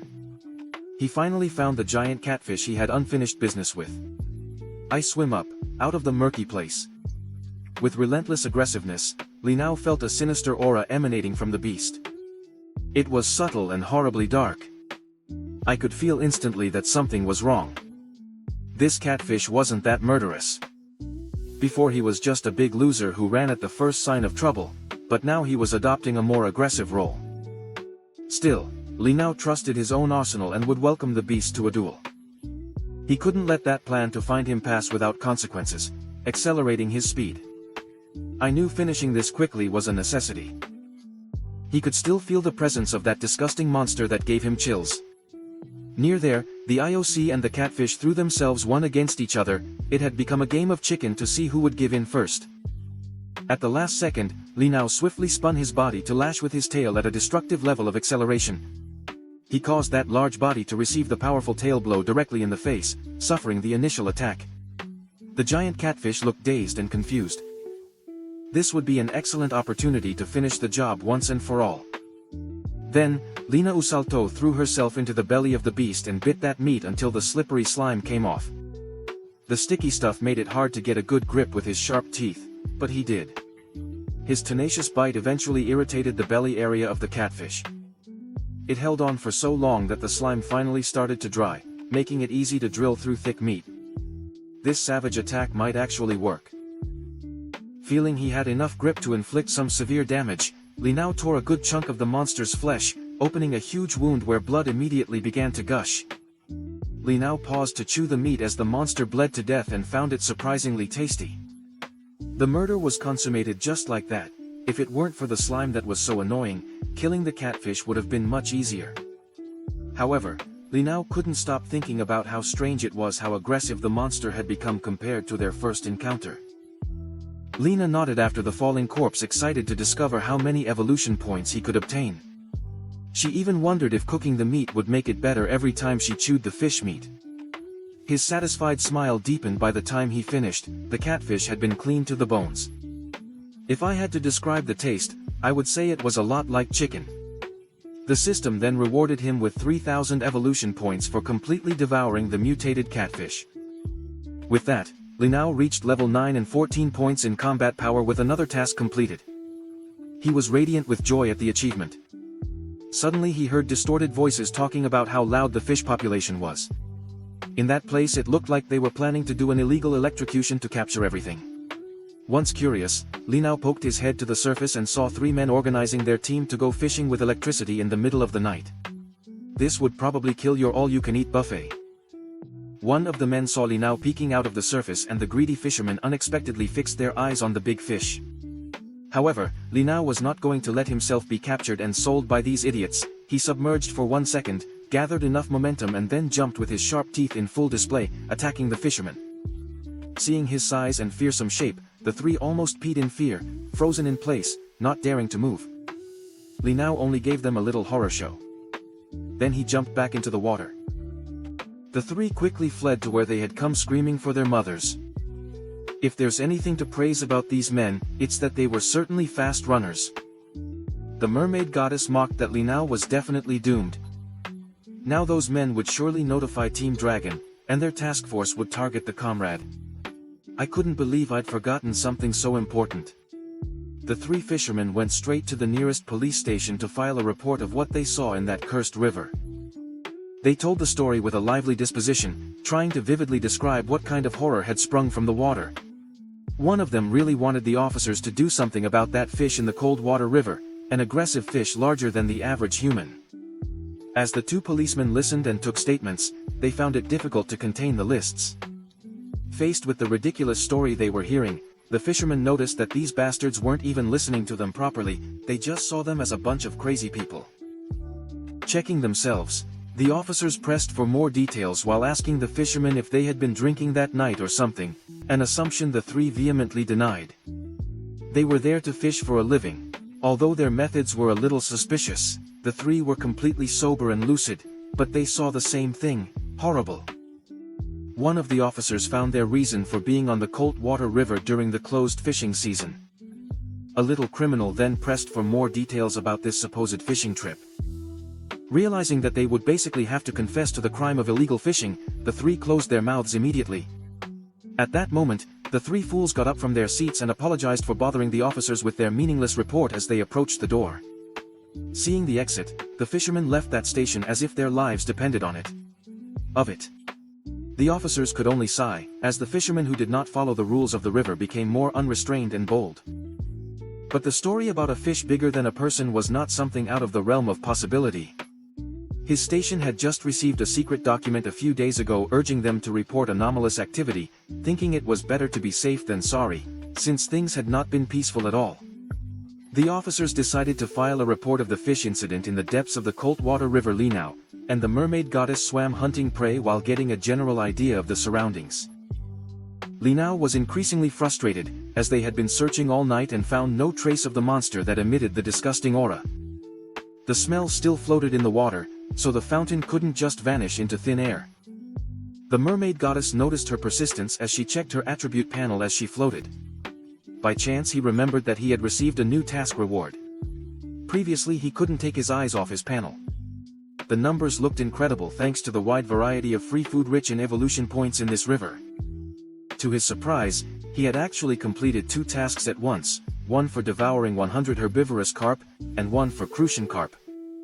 With a pleased smile, he celebrated killing 2 tasks at once. This was all thanks to those 3 fishermen who had placed their electrofishing equipment in the water before fleeing in terror. Those fish he had fed on died miserably, but they tasted really good. Having met the evolution conditions to move to the next stage, Li Nao did not hesitate to begin the transformation process. As the mermaid goddess watched from a distance, she confidently boasted that she knew Li Nao would be a top-notch talent. After being decomposed to a pixelated state and reassembled, Li Nao finally reached a 2-digit level. He was excited to open the reward chest to see what reaching level 10 could offer him. Inside were abilities like speed increase, constitution increase, tail fin strengthened, sharp saw teeth, endurance increase, defense increase, double devour, and strength increase. But what caught his attention most was the path of evolution called Sharphorn. Curious to know what this Sharphorn was, the system offered to give it to him at once. Enthusiastic and intrigued, Li now confirmed his choice. Immediately, his head began to sting like never before. As the gem on his forehead glowed, he said he felt like a brain was growing. Suddenly, his gem seemed to split down the middle, making way for a golden horn to emerge outward. With this sharp golden horn, Li Nao's presence felt much more majestic and real. Far from being the pathetic koi that once was the worthy koi, he had developed a horn, which I personally found a little strange with its seeming unparalleled goodness, could combine a small boost of speed and cause considerable impact on enemies. Drilling opponents to death might be the play when you visit the Kudwater River. Tomorrow you may have a chance to test the power and sharpness of this new weapon of yours. In a conference room, in an undisclosed location, a meeting was taking place that could determine the fate of the world. Louis Wei, the captain, and several other suits gathered to get a summary of the current affairs of the secret organization. They had been monitoring a particular entity and had closed off the locations where it could possibly be hiding. The captain showed the map around the perimeter on which they would focus, confident that their planet was airtight. The man overseeing the meeting emphasized that resolving this problem quickly was of the highest priority, as the city of Longjang had a large civilian population. If the entity started hurting people indiscriminately, it would be a disaster. The captain gave his word that Dragon Team would do everything possible to eliminate the threat at all costs. The supervisor thanked him for his hard work and then mentioned a more urgent matter. Earlier that day, some of his people found the skeletal remains of a gigantic creature at the bottom of the Coldwater River. The flesh had been ripped cleanly from the fish's bones. In addition, the skeleton was very complete and different from normal fish bones. The thickness, length, and sharpness of the teeth pointed to a frightening possibility. They had found the cleanly mangled skeletal remains of a mutated creature on the ground, he acknowledged, at first glance. Other team members argued that since there were many carp and crucians in the river, the remains should not belong to a local resident of the Coldwater River. It looked a lot like a mutated catfish. 1. Ignoring the meaningless voices echoing in the courtroom, the judges moved closer to the screen to get a better look at the remains. Based on the shape, she deduced that the fish had evolved through the GT virus. This meant that it was very likely that another mutated creature was prowling the Coldwater River and had devoured the catfish every last piece of edible flesh. The presence of a mutated creature was shocking enough. The possibility of two in the same habitat was even more alarming. Besides, this other beast, mutated, must have the size and strength to kill a giant catfish. This meant Longin City could be on the verge of tragedy. Luchwell remained calm and explained to the others that there would be more and more sightings of mutated creatures in the near future. It would be an inevitable trend. Just the night before, there was a report from a local police station that someone had seen a giant coal carp larger than a person in the Coldwater River. Therefore, your next point of focus should be to detect and hunt this unknown mutated creature before the situation spirals out of control. The next day we returned to the crime scene. Coldwater River near the shore, a wild boar was busy drinking cool water. Lena poked her head out of the water, watching the pig carefully with its new sharp, pointed horn. He wondered if he could pierce the poor animal's head with one blow.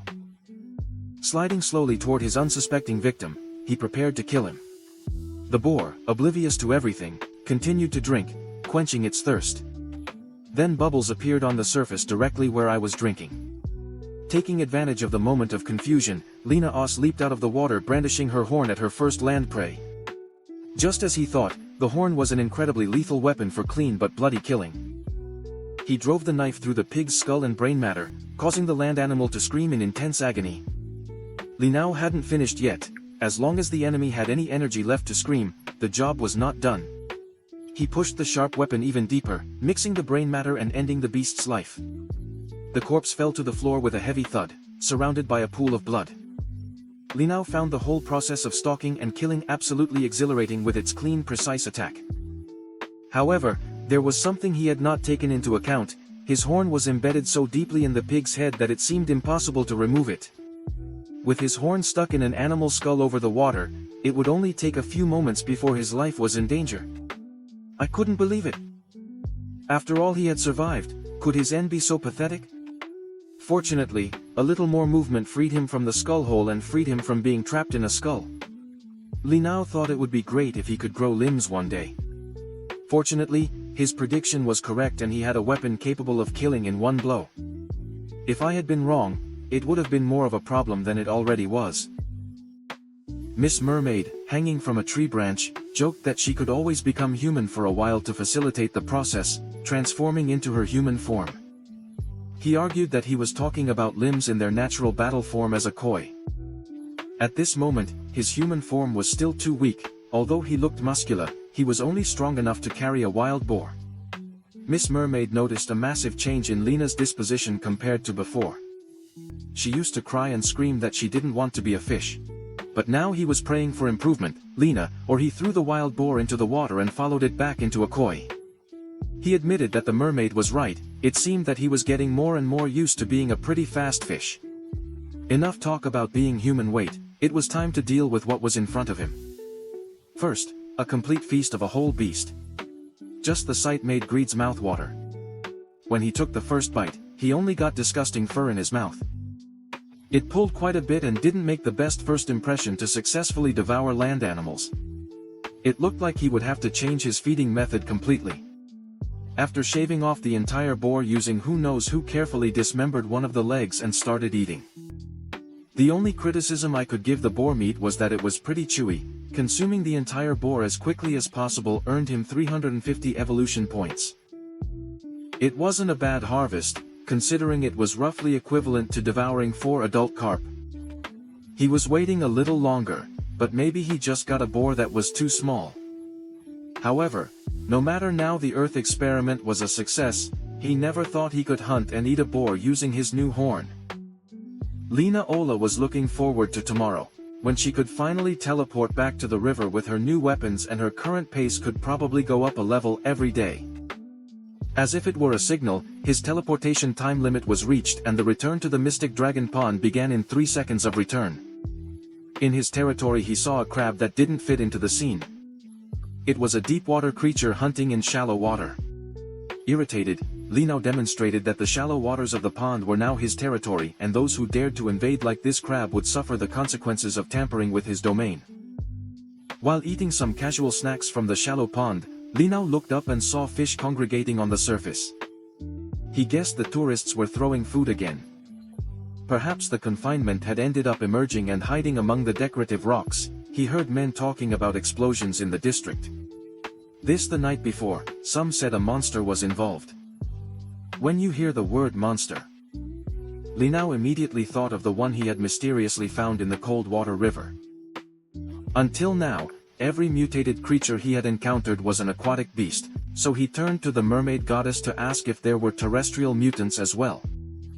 She replied bluntly that all creatures infected with the GT virus have the ability to mutate. If that was the case, he asked if he was in the same boat as those anomalies, but the mermaid goddess quickly dispelled his mistaken thought. He stated that Lena O shouldn't be compared to those low-grade mutants when he has her as a system. A little nervous and stimulated, Linao changed the subject to Dragon Team. Those guys were probably taking care of business in the chaotic district.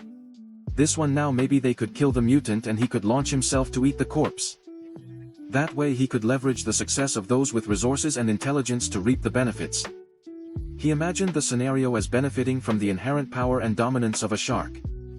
Miss Mermaid scolded him for thinking about useless things. It was time to get serious and work on his level. Taken out of his fantasy life by taking advantage of a stronger entity, Linao couldn't help but feel that leveling up to become stronger was becoming his full-time job.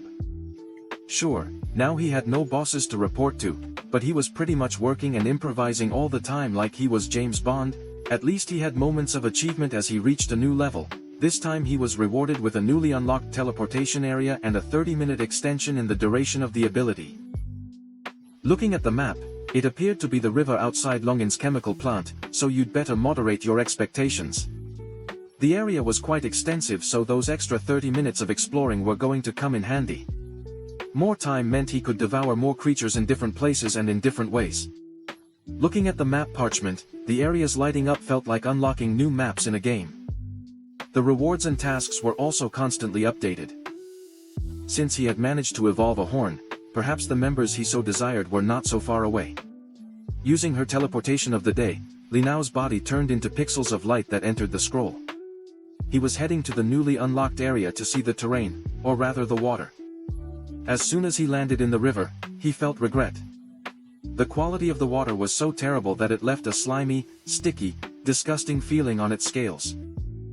From a distance he noticed two suspicious men talking about Team Dragon's hunt for that entity they called ET. The team would move out tonight, so the dark guys needed to grab the loot before the dragon team. Li Nao remained vigilant surrounded by garbage. He wondered who these suspicious men were. At first he thought they were Team Dragon, but they were more likely competitors to be sure.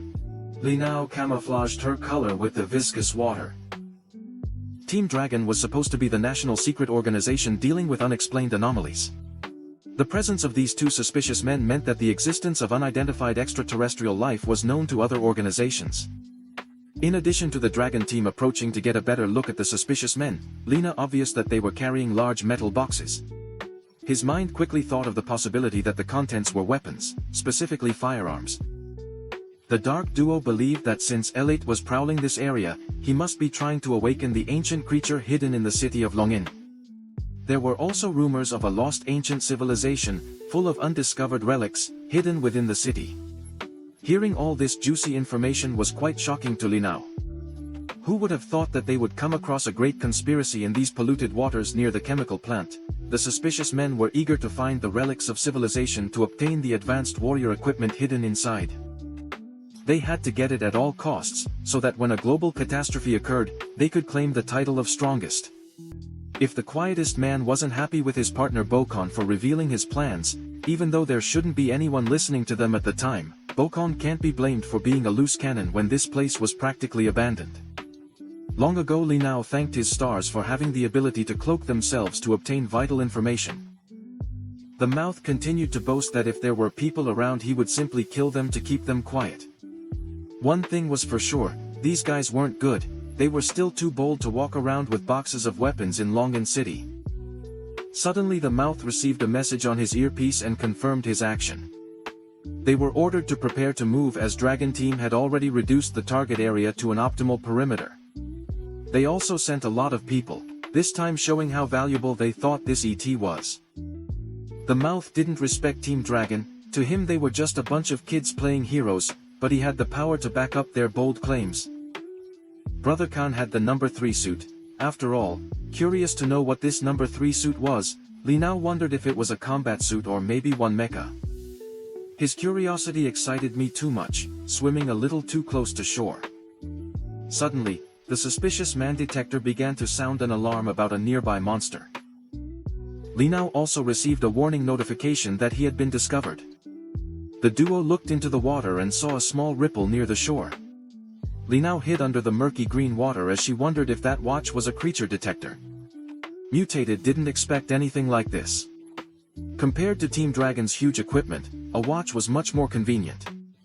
The suspicious duo's defenses rose. They weren't sure who or where they were in the water, but the detection of strong life signs was too abrupt. There was a high probability that they were dealing with intelligent life here. Then the man unbuttoned his box and pressed a button near the handles. Dark energy began to pour out of the metal container. Then a sword appeared with a single-sided black and red blade. It looked futuristic, but it also had an ominous feel to it. The man pointed his sword at the water and unleashed a cut that produced a blade of wind.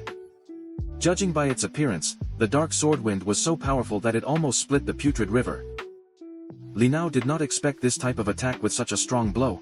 It must be because of that strange weapon. He was successfully evicted from his hiding place and forced to expose himself to the suspicious men. They were both as surprised as Li Nao.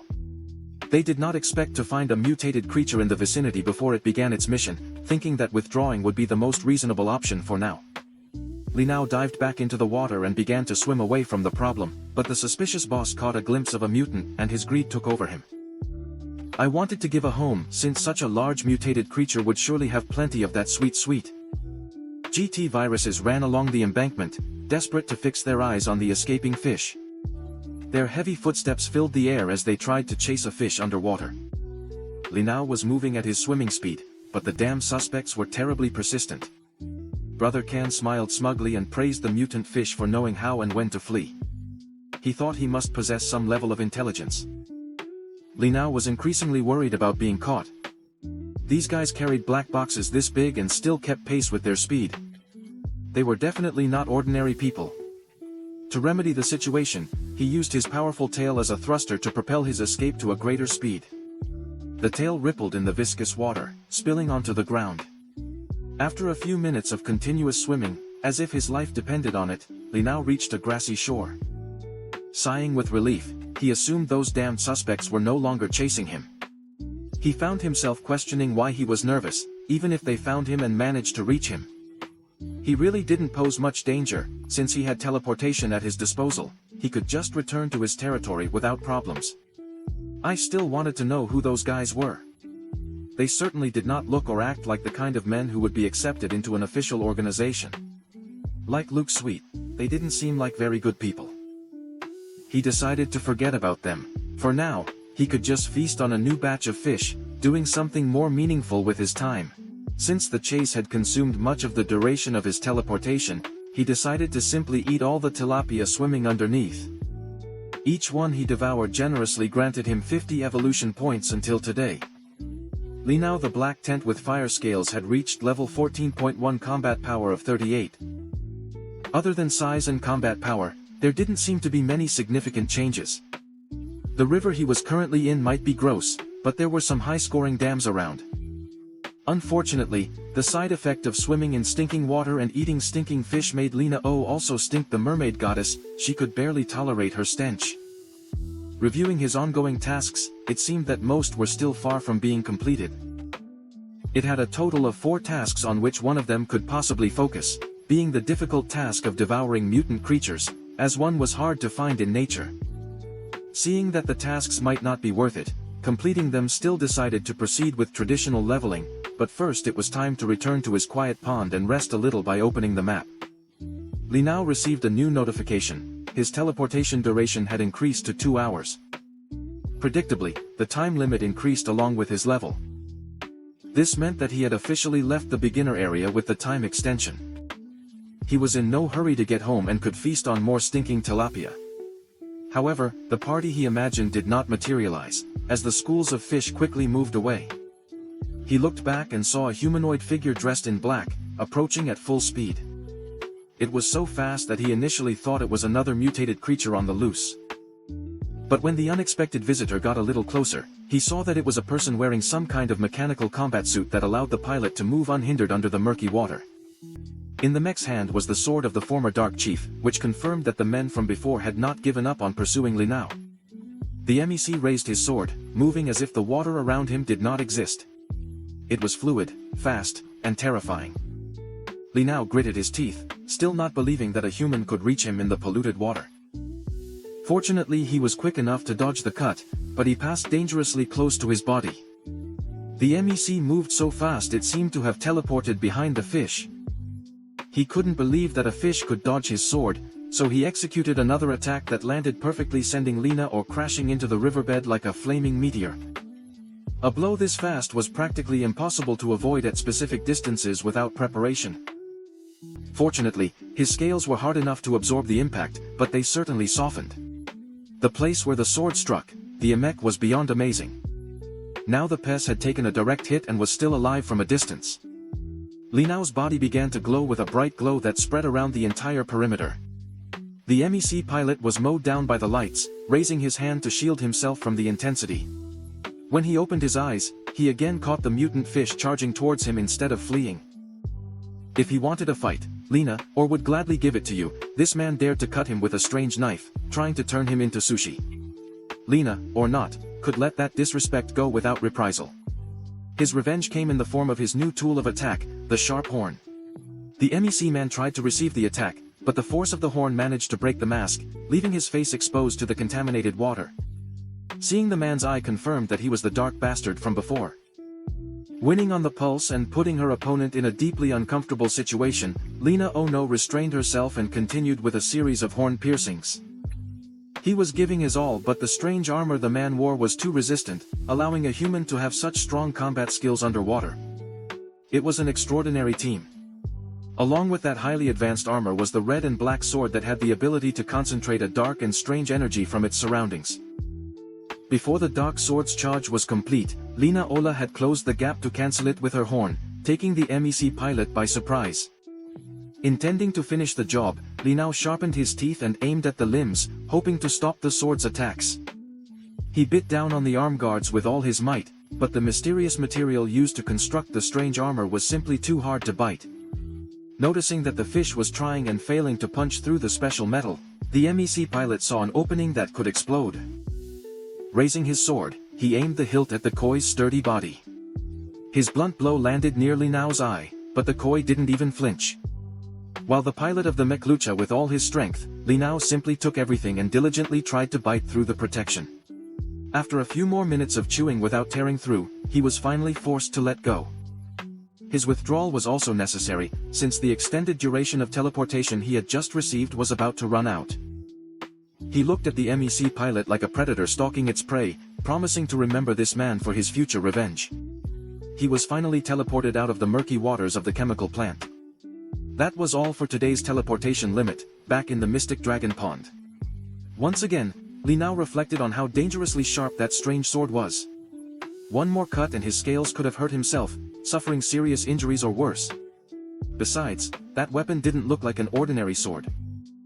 The clarity he displayed was otherworldly, but the greatest mystery was the armor of the mechanical suit he was wearing. He remembered the Shadow Men calling her Suit Number 3, Lina, or wondering if human technology had already advanced enough to produce such armor. Then he remembered the mention of the ruins of an ancient civilization. Maybe the armor and sword were unearthed from one of those secret sites. The more I thought about it, the more feasible it seemed.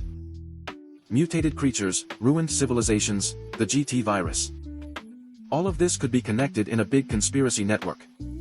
His theory was that an intelligent civilization had landed on Earth, leaving behind unique ruins where the virus originated. Now that virus is causing living things to evolve at an astonishing rate. That disgusting presence he sensed earlier must be the EC connected to the ruins. Maybe that thing is trying to reopen the ruins and awaken what's inside. It is very possible that the world will turn upside down when this information is made public. Lina O couldn't afford to waste time, she had to evolve as quickly as possible and become stronger. Meanwhile, the mermaid goddess was just letting him talk about his boring little theory. After a little more training, little Koi finally reached level 15 and was rewarded with a blue treasure chest for the milestone. Looking at his attributes, a qualitative change was apparent. But I was more curious about the appearance of a new ability on the board. It was called Night Combat, granting him an improvement in night vision and an overall increase in strength of 10%. Being 10% stronger in the middle of the night was tremendous. Although it doesn't seem like much of a boost, it will now have a massive impact as it grows stronger. Back on the beach at the chemical plant, the shadowy men gathered outside the water. Brother Can quickly ran to his boss's side to ask for an update on the mutant fish. So far I was still shocked by what happened in the water. It was as if the fish just vanished into thin air. Brother Kant asked if it had anything to do with teleportation, but the boss got angry, saying that such a powerful ability couldn't exist. Logically, Brother Kant also noticed that the chief's armor had been damaged, a seemingly impossible fact. The boss had put so much effort into getting this mechanical suit, but he just got bitten by that weird fish. His arm guard was almost torn off by that fish. But there's no point in dwelling on the incident, they needed to leave since they had things to do walking outside the vicinity of the river. The boss couldn't get the image of SP looking at him angrily from his mind, he thought something was wrong with that mutant beast. He possessed an abnormal level of intelligence. He needed to report the incident to his organization to prevent this information from reaching Dragon Team. Meanwhile, Longan City was full of rumors and theories about the incident in the Eastern Division. They thought something big was about to happen. Back in the mystic pond of the Dragon Linao, he had just awakened from a long and deep sleep. From the beginning he received a notification from the system for task update. It doesn't matter if the task is completed or not, it automatically updates in the morning, but there was one more surprise that I didn't expect: a map improvement. Li Nao immediately peeled his scroll off the map and explored the newly unlocked areas. There was a good stretch of open waterway. But before he could make a thorough evaluation of the new map, an ominous sensation arose in his chest. he couldn't pinpoint exactly what it was, but he was sure it was something big. Lena joined to the surface of the pond and watched as a fiery meteor headed towards the city. I knew I had to see what was happening, so Lena joined up to the shore and became her human form, naked to see what was happening on land. She came out naked and cold, so the first priority was to find some clothes, unless she wanted to be labeled as a pervert. The mermaid goddess just looked at him and put her hand to her face. I didn't know what to do with this guy, he was too meddling in human affairs. The meteor must have crashed and landed at the bottom of Dragon Mountain, near the city. Uniformed units had been deployed to respond quickly to the impact site. They had already identified an extremely dangerous target, had orders to shoot to kill if discovered. The winding roads leading to Dragon Mountain were cleared of civilian traffic, as official vehicles sped around the curve. Lucy was among the many first to respond that they were heading for the mountain. With the stakes so high they had to be impeccable at cornering the target. This would be her most important mission to date as new field people. After having been a lab researcher for so long, failure was not an option. Unfortunately for her, the operation became much more complicated when traces of the organization were found. In place of those crazy people, the captain could not understand why people would join such a deranged organization that injects its people with the GT virus no matter the cost, putting the development of somatic function as the top priority. While the captain placed his sniper rifle in an optimal location, Losuis arrived at the site taking his high-tech weapon, briefed his troops on the impairment with his combat effectiveness severely affected. He also reminded them to be on the lookout for interference from the organization. The captain saw something suspicious in his sights and immediately focused on a hooded figure holding a fragmentation grenade with his finger on the trigger ready to fire. He recognized that this figure must be part of those madmen in the organization. That they would do anything horrible to achieve their objective was not just a fragmentation grenade. Expanding the hidden location, the captain saw a huge sun of all kinds of explosives. There must have been tons of them. Concerned that all indications pointed to the lunatics intending to blow up all of Dragon Mountain, the captain made the executive decision to dispatch the hooded figure to the base of the mountain. A buzzing noise caught the attention of the Dragon Team troops. Looking up, a large foreigner lifted him up, positioning himself just above his base camp. Realizing what was about to happen, he yelled at his men to activate their armor and disperse as quickly as possible. Just as she expected, the train exploded in the air, scattering debris and destruction below. Not far from the explosions, something moved in the mountain bushes. It was none other than Li Nao.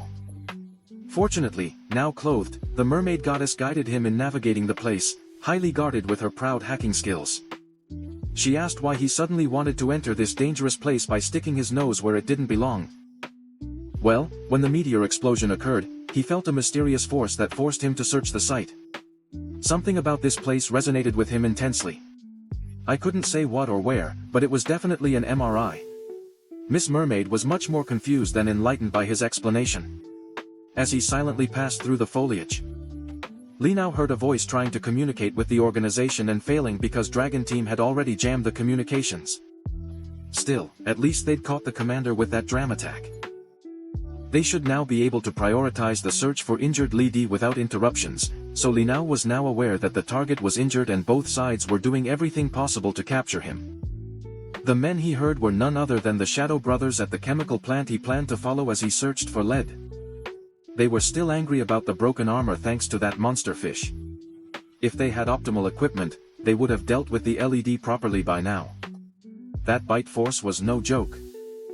Ordinary methods couldn't even make a dent in suit number 3. The duo ran across the plains. The chief demanded total silence so he could concentrate on tracking LED. Finding him would be a considerable achievement, and they might even get a new set of armor as a reward. Imagining the incentive they could get from that ET, the chief accelerated the dark energy of his sword, covering his entire body. Lena watched from the edge and couldn't help but admit that if they were on land, they probably wouldn't stand a chance against this man. Just as he was about to try to catch up with the duo, he heard a faint noise coming from behind. Always curious, Li Nao decided to follow the commotion while trying to maintain his coverage. After following the sounds, he came to a clearing where he saw the love of his life, Qian-Su, holding a gun and shooting something in front of her. He was emptying his magazine without blinking, each bullet sinking into the flesh of the dark slimy creature lying face down on the ground. Li Nao almost vomited at the sight of that ugly disgusting creature. Miss Mermaid had to make him see sense. Since this was no time to criticize aesthetics, he had to recover. This was no time for jokes.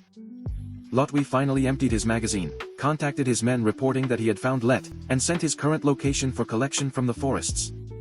There was a sinister laugh. A human laugh was the organization officer.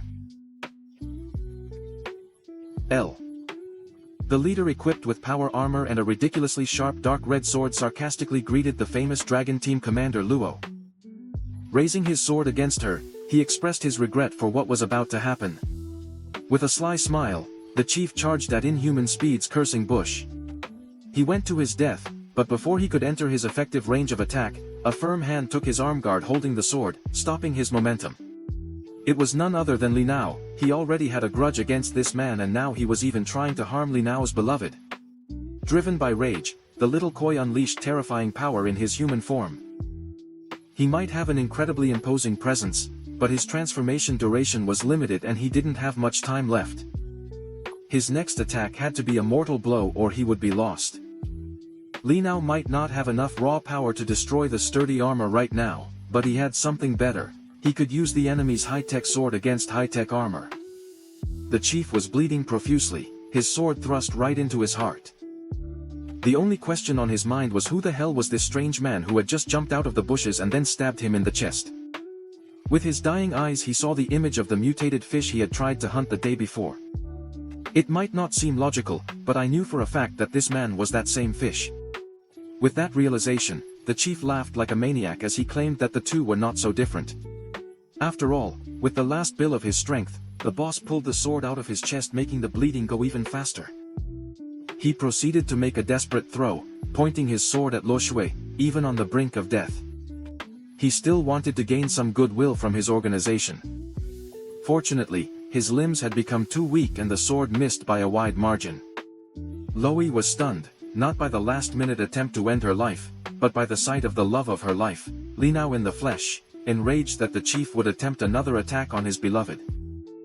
Li Nao concentrated his energy into his fist, making it crackle with tangible power. Then he proceeded to unleash the blow just above the existing chest wound. It was a sure way to kill a man who was already dying. Louis was nearly mowed down by the brilliant light that resulted from that radiant blow. Once the light faded, she tried to reach him. She desperately wanted to hug him and ask him what had happened, but Lina Ola was jumping into the nearby water. She left Loei on the surface. Completely confused about what had just happened, wondering if what she had just seen was real, if she wasn't wrong, was it really Lina or who had saved her?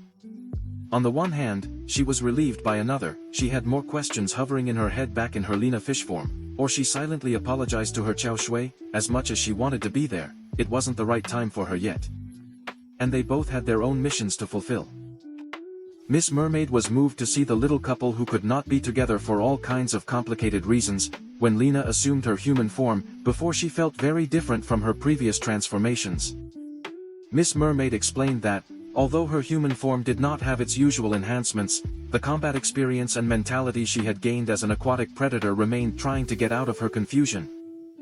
Commander Loei ordered her men to stay alert and locate Leterito, who must have escaped during the chaos. He quickly established a perimeter of possible underwater hiding places. Li Nao and Miss Mermaid were still listening to the news on land. He didn't even notice the LED, escaping as he fought. Their theory was that LED was trying to find the spaceship to leave, so they had to locate that ship and cut off LED's escape. To do so, he needed Miss Mermaid's excellent locating skills. He heaped praise on it, calling it the most beautiful system in the world, only for it to do its thing and find the spaceship. She immediately silenced him and refused, but she was Li Nao's only hope on land. It helped it avoid detection, so it should be able to detect electronic signals. I just wanted him to try and sync with the ship. He talked about it as if his process was as simple as connecting to Bluetooth. But Miss Mermaid finally gave in and did her thing, accessing the world mainframe and locating this theoretical spaceship. It took him only a few moments to find what they were looking for. The ship was located at the top of Dragon Mountain. Without losing even 1 second more, Lina prayed towards the closest path she could take to reach the top of the mountain. I wanted to finish this quickly. Letting the ET escape was out of the question, as it had probably been sent to Earth as the initial vanguard and scout. If he managed to return home with vital information, the planet would be in grave danger.